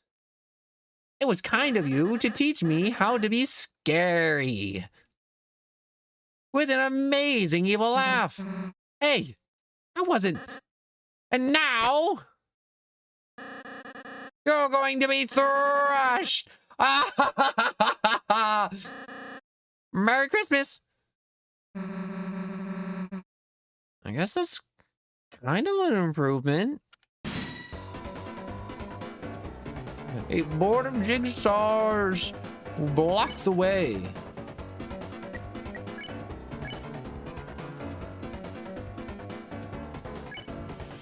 I'll befriend Mercy combo. You barely lift a finger. And friends, I was thinking the same. Yeah, let's see you try and kill that one, Susie. Oh! Baby! Barry! They got Barry! Okay, that's kind of hilarious. The jigsaw is wary of you. Fear the Susie. Fear it. Barely lifted a finger and of course I'll be your friend. Moist. You won. Got $62. Hell yeah. Oh, look, Chris, another puzzle. Oh, no. Let's read the instructions. They're my favorite, Chris. Instructions are vandalized. It says, "Thou'st fools, thou will never figure it out now. Ruining instructions. That's definitely against the rules." Then it says, "P.S. I made my own rules." Okay. Well, that explains that.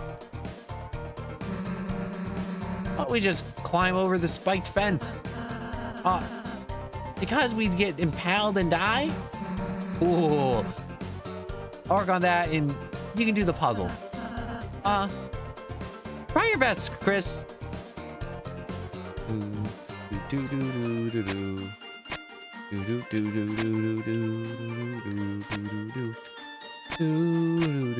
it wrong that I want to take like a little longer with this puzzle? To, you know... Great job, Chris. I think you're onto something. Chris, give up whenever you feel like it. It's all good. Chris, you can't solve it by stepping on the switch. You aren't a box. Chris, don't listen to him. You can be a box. I was a box for Halloween once. Just a box? Well, it's not like I can dress up as a goddamn monster. I've never heard that dialogue before. That's so good.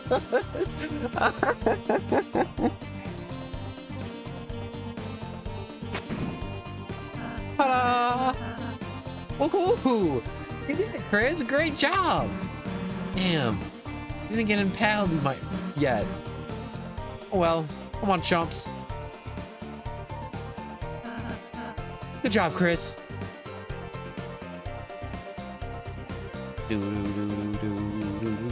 Aw.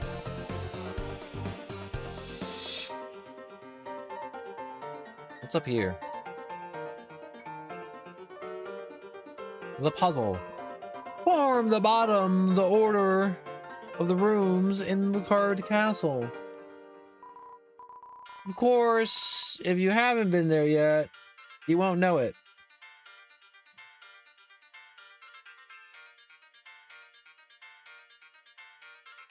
Wait, quitting? Oh no, I don't want to quit.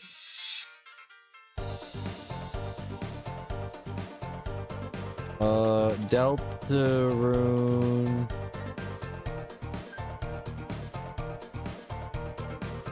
Card castle room order. I'm cheating. I'm looking it up right now.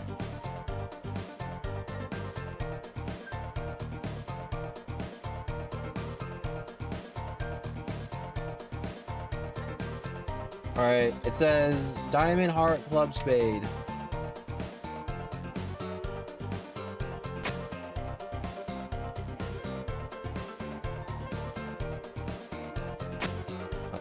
Heart, diamond,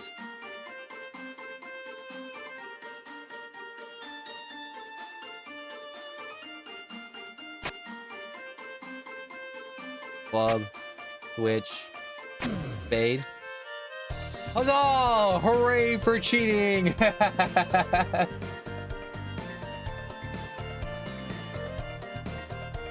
cheated the hell out of that. You opened the treasure chest. Inside was a broken key. Put the broken key in your item box. Ooh, that's important. I need that.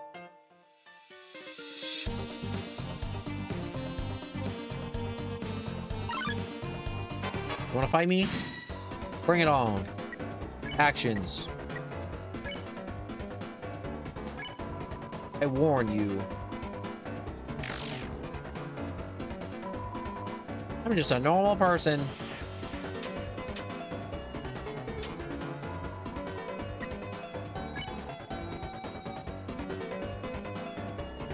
They've all been warned. Okay.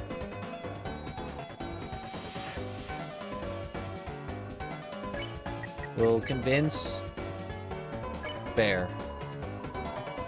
On the quit. Rousey analyzed him.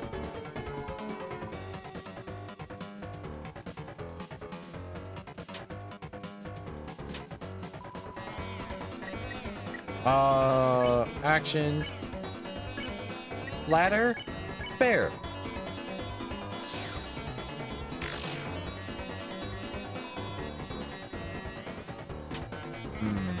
Feel like I should have convinced that guy.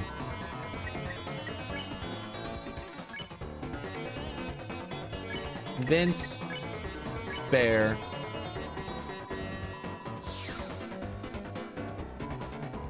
You won. You got 93 bucks. What is this? When you step on the light, you'll return to where you were before. Oh.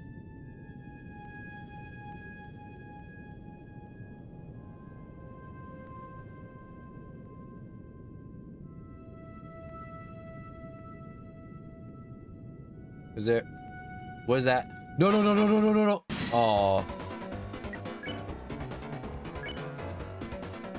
I shall warn you. You have been warned. Watch out for the purple girl. Oh, they're vomiting at me. Warn, lol. I'll say good night. Good night to you, sir. You whisper good night. It fell asleep. You gonna vomit at me too?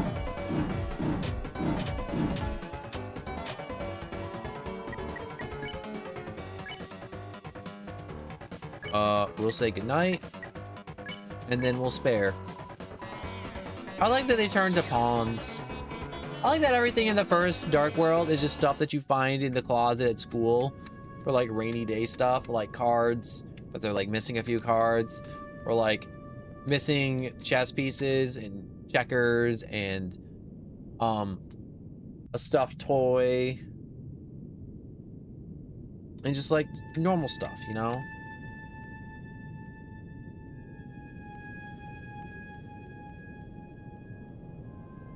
Oh, I remember that took me forever to do the first time. Oh, it's Lancer. Aha! You've begun to cross the great board. The halfway point to our castle. Impressive.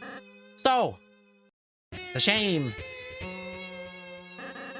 You won't make it a step further, as my guys are about to smash you into blood. Blood, I say. Lots of blood. Splooshy blood. Very gross and icky and bad. Hey, purple girl. Is that scarier? Why are you asking me? Because you're really cool at being terrifying. I want to be as scary as you. You want to be like me? Yeah! Well, that's stupid. But, your laugh isn't as awful. And saying you turn us into blood is, cool? What the hell is up with the bucket, though? It's to put the blood in! Oh. Yeah. I'm not, supposed to make a mess. Anyway, thanks for your feedback. I'm really feeling scary now. No problem, I guess. So, are you guys just gonna attack us or... oh, yeah. I was so excited, I forgot to bring any guys. But next time, I'll be the end of you for sure. Hey, I've been calling you guys clowns. Does your team have, like, an official name?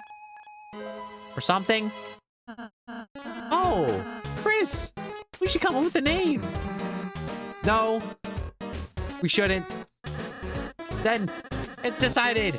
Everyone, put a name into the bucket. All right, everyone's puts in their entries. Blue person, you can choose. Since you look like you don't care.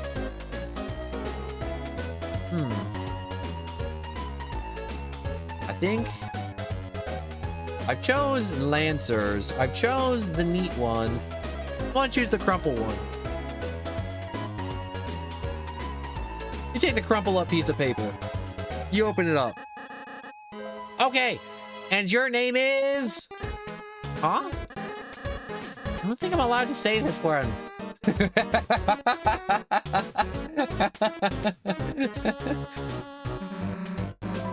It's pronounced the squad. Oh.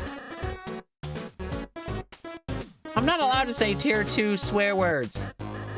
Wow. 3 collective dads must be very cool. You threes. Oh, because we are swearing. And only dads can swear.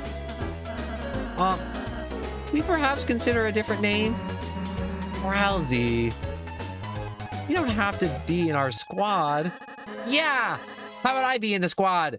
And you be there, the bad guy. Here. Call up my dad. Tell him he has a new son. One that has to take a shower every time he reads a swear word. Okay, fine. We can keep the name. I just won't say it. Me too. See ya, losers. It's shower time. He saw our swear word and he has to go shower. Susie is by far the best one. The other one is like the Lancer Squad, and I know Rousey's is like the super good best friends. That dialogue is the best. The power of this. Oh my god, the Censor Squad shines within you. I'm just calling it the Censored Squad.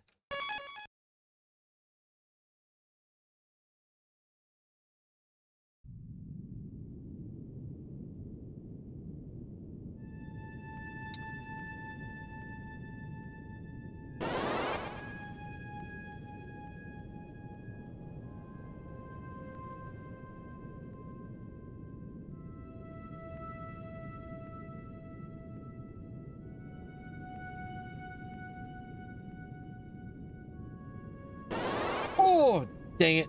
Okay.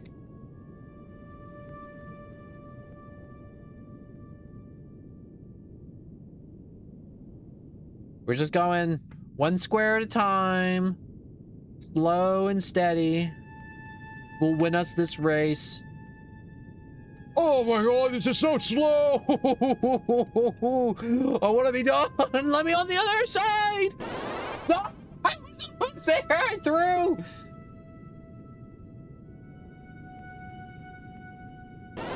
Oh!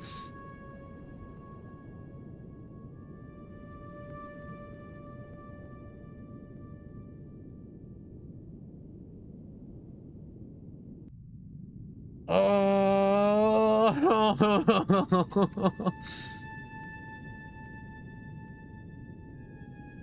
I got impatient and I threw. I threw so hard. I threw so hard that it looks like I did that on purpose. Oh, thank god I'm through.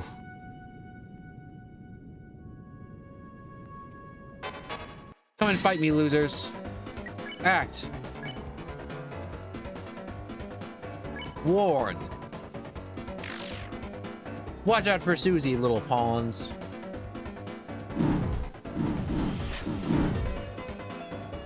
Oh, they kind of tough.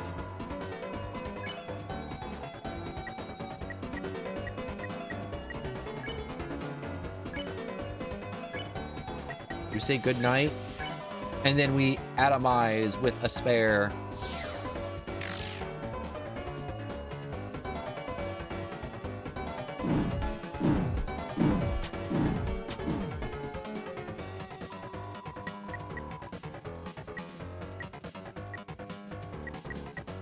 Actions. Good night. Spare.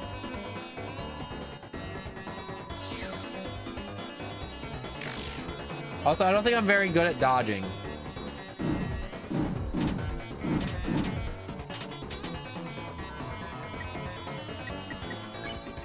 We'll defend. Heal Chris.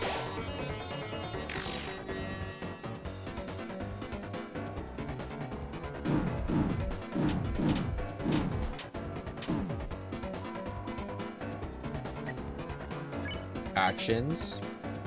Good night. Bear. Where'd all the other pawns go? They all disappeared. You want to come to life? No? Cool. Whoa there, horsey. Wait. Pawn men, we're scary, but all they're doing is following the king. Us on the board used to have our own boss. Those were peaceful times, but now even the boss has been reduced to the king's peons. Fear not. We, unlike the simple pawnmen, possess full faculties over our actions. I, Mr. Society, am far too intelligent to ever bow down to such a tyrant. Unless he asks me. He's very scary, you see. We save the game, we save the game, we save the game. Oh, well stepped on, my boots. If it isn't the name, I'm not allowed to say. You boys or girls had better turn back while you can. Lancer, what is it this time? Oh ho! I'm simply warning you. Something extremely dangerous is lying ahead. Oh ho ho! It's actually really inconvenient. Ha! I can't go home at all because I'm so scared. What is it? Oh, hey, little guy. That's what you're afraid of? Wow. Purple girl. You aren't scared? Why would I be? What is it gonna do? Well, normally...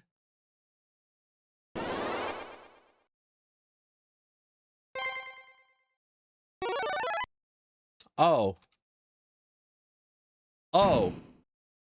Oh! It crushes people to death, I think.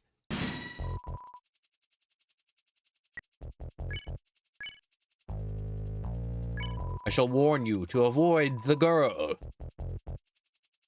But it doesn't seem to understand.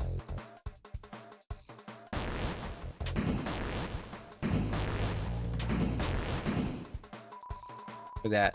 K-Round shuffles around furiously. We deep bow.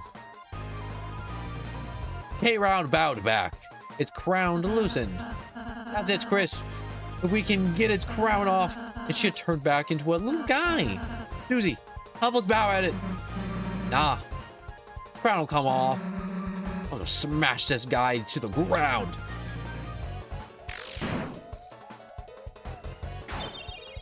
Oh, he's shooting sparkles at me. Shoot dandruff. Or foot fungus.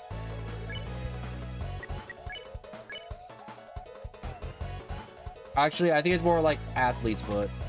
Really bad athlete's foot. Look at him do that little thing. K-Round felt stressed out about the attack. K-Round practiced self-care. K-Round's HP and attack went up. Susie! Stop attacking it! You're making it stronger! Let it think I'm afraid of it? No way.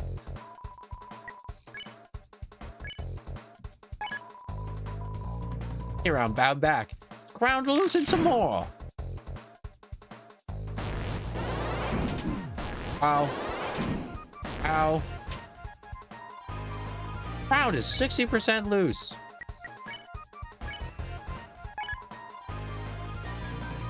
Come on. Fall off already. What was that? Why?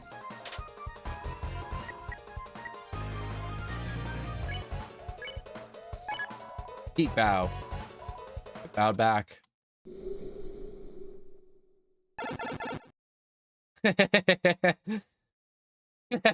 And watching it roll away is so satisfying. We did it. Wow! You clowns really are heroes! You saved the next 20 minutes of my life! Yeah, I'm pretty great, huh? Susie, not to downplay your contributions, but you seem to actually help at all. You only made everything worse by attacking it. you had just acted nice to it in the first place, you could have avoided the entire battle. Are you for real? That thing was bloodthirsty. The only thing keeping it at bay was my axe. And earlier, you terrorized those troops. Those were enemies. They're for terrorizing. Yeah, she's right. And before that, you ate an innocent person's cake. Cakes are also enemies. Susie, whether you like it or not, you're a hero. One with the power to bring peace to the future. Would you please start acting like one? Yeah. When you lay it out like that, I've been a pretty bad hero, haven't I? All right, Rousey, you got it. I'll change my ways. From now on, I won't be such a rotten hero anymore. I'll just be one of the bad guys instead. Really? You're gonna be on my team? Yeah. Sounds way easier, honestly. Susie, you can't just... Quiet, toothpaste boy. Susie is on my comrade now. Yeah, toothpaste boy. We're going to have monograms, tracked jackets. Yeah. And sleepovers where we tell each other secrets. Yeah? Anyway, see you guys never. You guys can't even last that long. Chris, perhaps I shouldn't have been so hard on her. But I'm just worried that if Susie is too eager to fight, then we'll just be kind to her. Okay, Chris? I'm sure Susie will come around soon.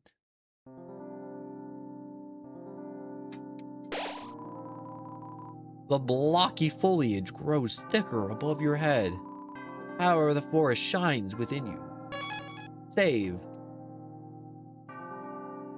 What do you want? Hey, kid. You managed to fix up this old thing. Thingamajigga for you. Some kind of door. It can take you anywhere you want in the world. As long as that one of two locations. Any you. We'll keep working on it. Anything to help you out, kid. Whoa there, horsey. Mr. Society and the puzzle guys fixed that door. Since it was just like the three of us, it should work without any issue. Anyhow, well, it'll help you deal with the king. I'm gonna save my game. I'm gonna save my game. I'm gonna save my game. I'm gonna save my game. My throat is dying. I'm falling asleep. I'm gonna act. Blow out. Defend. Ooh. Nice try. Ooh.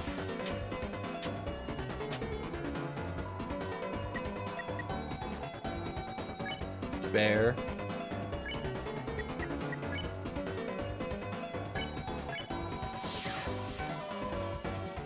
You won!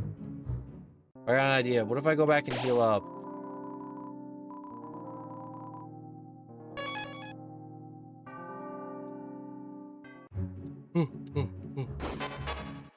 Oh, it just respawns.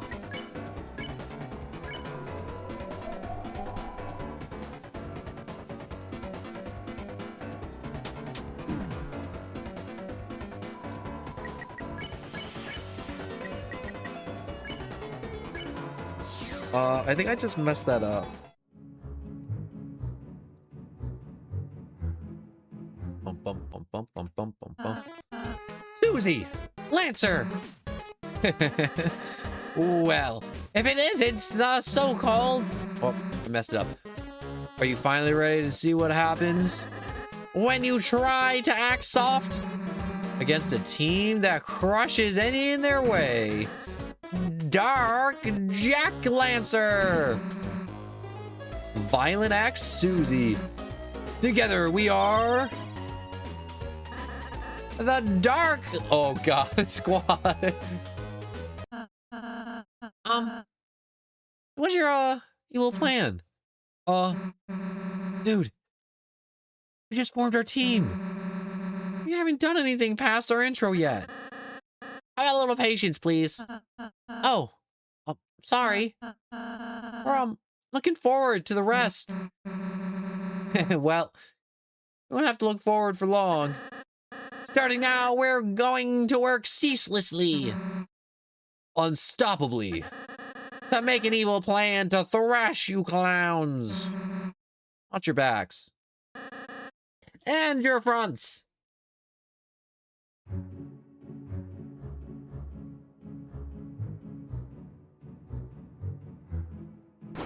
Oh. All right, act, blow out, whoops.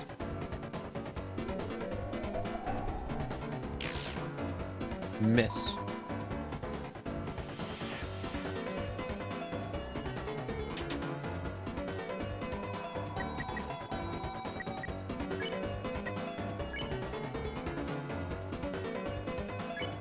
To blow out and spare.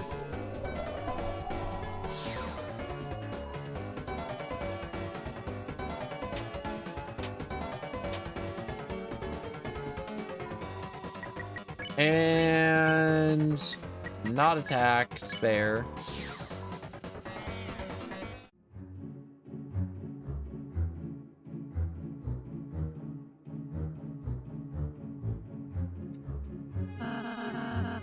Hey, how's the evil scheming going? Oh, that? Yeah, we got bored, so we're just having a snack. I see.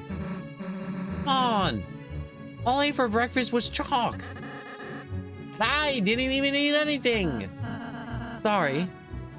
What are you two having exactly? Just a daily treasure I hid in this stump orifice. That is? Feast for yourself, my main man. Chris, you wanted to try it? Yeah, I'll try it. There was a honey pot of salsa inside the stump. You ate some of the salsa. We recovered something. Not HP, just something. Hey. What is this? I don't know. Okay. Eat mystery salsa out of a stump. A little sauce. Why? Don't mind me. I'm on break. Say.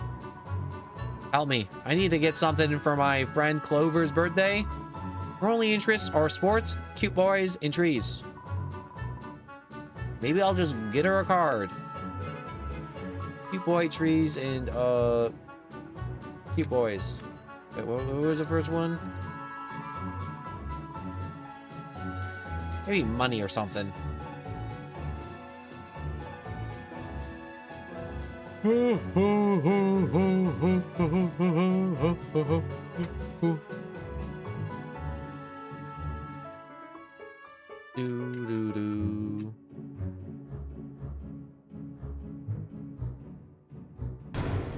You open the treasure chest.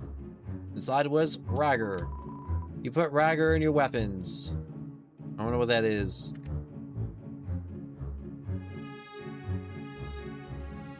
Maybe it's super awesome. I don't know. I'm running out of gas, though. Surprisingly. I thought I'd be up for... What are you guys doing? Working on. Enter the password. Due to everyone's forgetting the password, it's written on the top.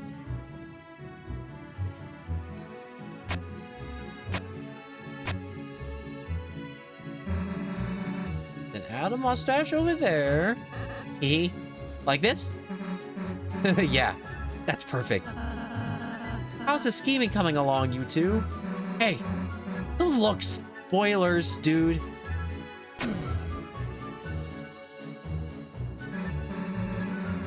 Thanks for doing the puzzles for us, losers. Haha! Thank you so much, losers. We're having trouble. We need this.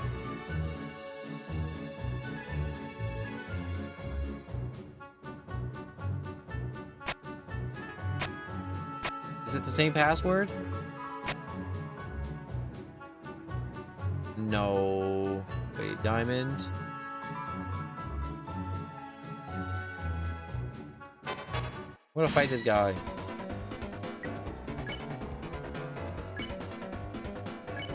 Rearrange. Bear.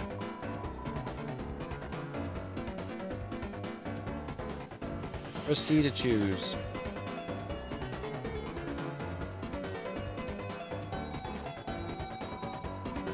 Boxer is pleased with its new self.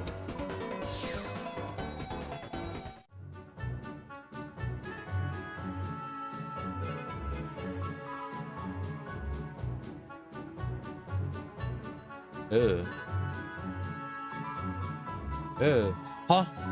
Symbols? Puzzles? Why should we care? None of the symbols are clubs. And it's downright insulting. None of them are clubs. Huh? Symbols? Puzzles? All the symbols were different, I think. You can still see the colors they were, too. Sorry. I can't be any more help.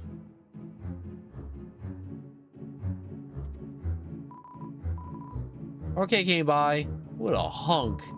You vandalized the puzzle to stop the Lightners. We know the answer. Oh, you want to get through? Of course we'll tell you. The first symbol is hearts, just like love. Does that help?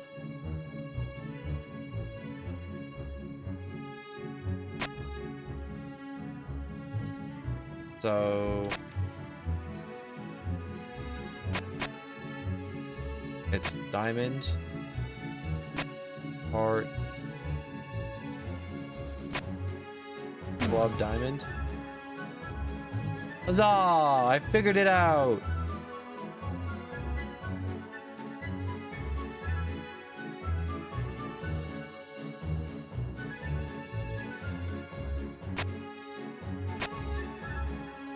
Heart, club, diamond. Diamond, diamond, diamond.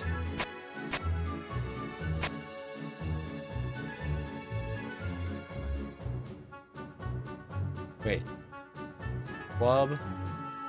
Diamond. Clover.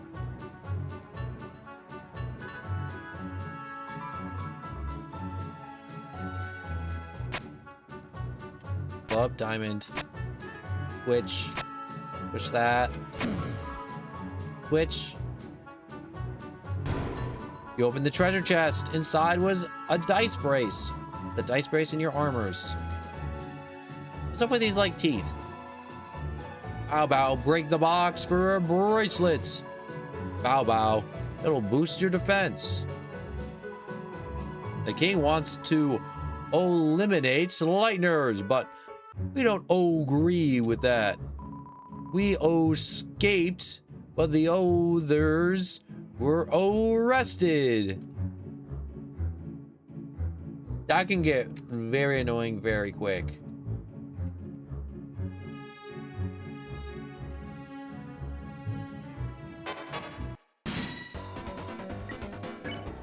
Okay, rearrange, bear.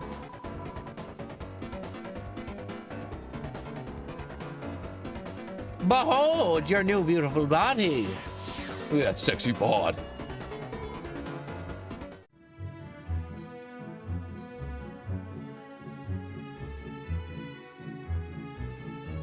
Hey, it's my birthday today, and you don't even say hello?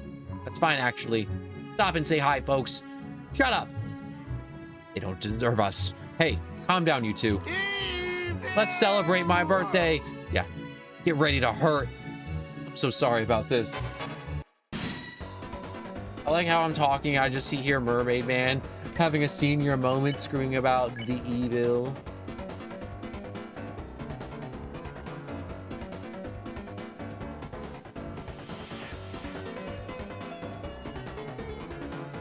talk about boys. What kind of boys do you like? Cute ones. I don't like Nice them ones. putting chemicals in the water that turn the freaking boys. frogs gay. Seems Do like you Clover's enjoys understand talking about that? that. Turn the freaking frogs gay. Glasses are cute, I Crap, think. Gay. Frogs, freaking Fluffy frogs. glasses. It's not funny. I'm gonna say it real slow for you. Gay. Frog.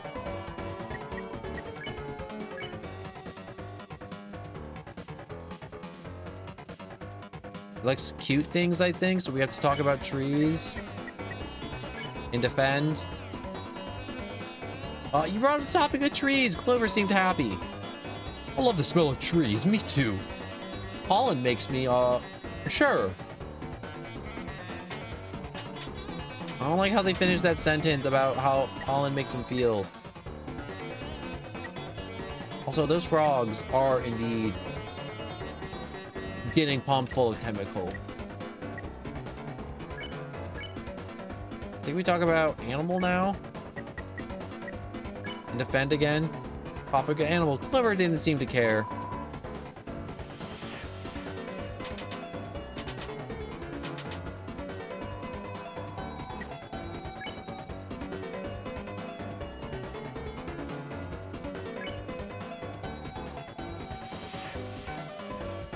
Talk about D-Day.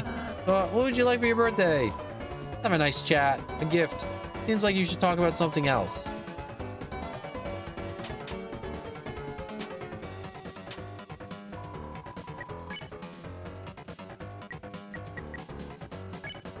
Defend. Magic.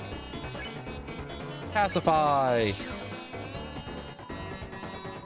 Reduce to atoms. Turn that sucker to stardust. Why did they announce season 5 of Hazbin Hotel while season 3 isn't even out yet? Because that's fake. Season 5 isn't real. Also, season 5, if they were like announcing it, that's not even like an announcement. That's just like the creator being like, yeah, to wrap up the story of Hazbin Hotel the way I want it to, I need 5 seasons.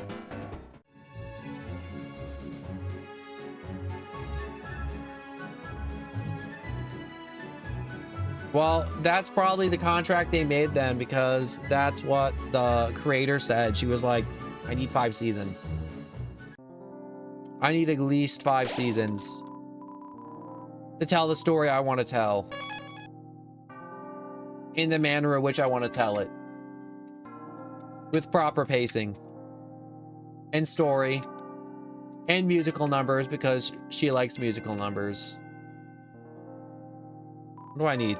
Well, I'm the Smith Malice.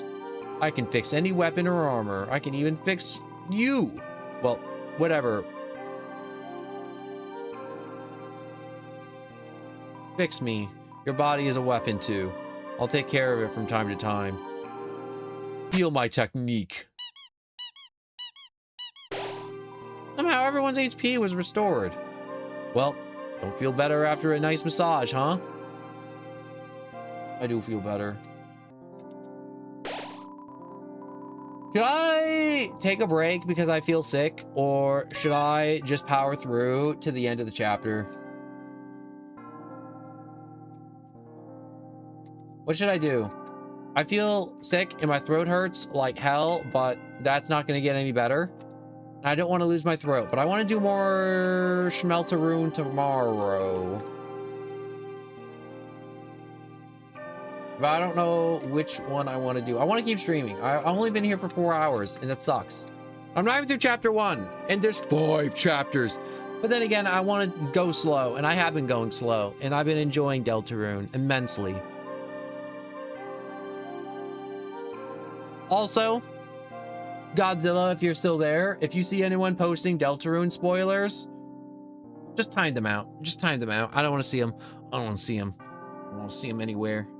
I mean, like, spoilers as in they say character deaths or, like, stuff about Chapter 5. If you're there. You may not be there. I'm just maybe just be talking to the... What was I talking to? Probably just myself. But, I'm not sure if I should power through or keep going or make my back hurt. Wait. What we got? We got donuts. Ooh, wait. Aren't the donuts here really good for like recovering health and stuff? You offers a hearth donut. You have a hearth donut. The Choco Diamond. It all proceeds to a read-in relief fund. Go buy your Choco Diamond. I think, for now, so I don't burn out my throat voice, I will stop and then probably go and throw up a little bit as soon as I end. And I will be back tomorrow because I'm just having like chills really bad too. And I just feel bad. I just feel horrible. So for now, I want to say thank you all so much for watching Deltarune. We will be back tomorrow. I don't have a specific time, but we'll be back tomorrow with more Deltarune, and it will probably be longer. And we'll finish up chapter 1, and then we'll roll into chapter 2, and we'll have a chat segment where we're going to talk about anything and everything at the beginning. So it'll be chat segment, then Deltarune, and then I don't know. I really wanted to get like an 8-hour stream in today, but I'm just not up for it, unfortunately. And I don't mean like up for it as in I'm unwilling to do it. I'm fully willing to do it. And I plan to do it this day, but I just need to lay down and be sick, I think. So for now, thank you so much for watching. I hope you enjoyed, and I don't know, maybe I might just double feature it and just do a double stream later, but I always say double stream, I never do. But anyways, before we shut off for the day, I want you to know that we have a Discord in the description down below to let you know when stream starts and there's any delays. So I'll let you know if I'm sick like I am now, or if my power's out, my Wi-Fi is dead, or if I'm working on other junk or life junk got in the way, or I gotta go to the dentist or some junk like that. The Discord's there to let you know when stream starts and if there's any delays, essentially. And we also have YouTube and Twitch down below, so you may watch on your preferred platform. They both stream at the same time. And I just hope you enjoyed. And if you did, do all the things that pleases the algorithm, such as liking and subscribing and comments and just positive feedback. Everybody likes a compliment. But anyways, thank you so much for watching. This stream was so much fun, and I'm sorry I didn't go as far, and I'm sorry it wasn't 5 hours. My minimal was 4 hours, and I just barely hit that. I'm so gassed out right now, and I just barely hit my new minimal, because I'm trying to have 4-hour streams now, like every day when I can. That's my new goal, is 4-hour streams. My old goal was 3-hour streams, and I'm like, 3 hours isn't long enough. I need to do like 4-hour streams every day. Maybe I might get more subscribers, but I'm just gonna be working harder, making thumbnails and adding an extra hour to the minimal time for streams. And obviously there's gonna be some days where I can't stream, and that sucks, but it'll be in the Discord to let you know. It's very important. But anyways, I appreciate every single one of you that watched or stopped by or said hello or lurked. Whatever you did, I'm just glad you showed up. So thank you all so much for watching, and I will go, and I will be back tomorrow, and I will have my vocal cords ripped out and tenderized and then stitched back into my throat. All right, so thank you all so much for watching, and goodbye to all of you. Goodbye.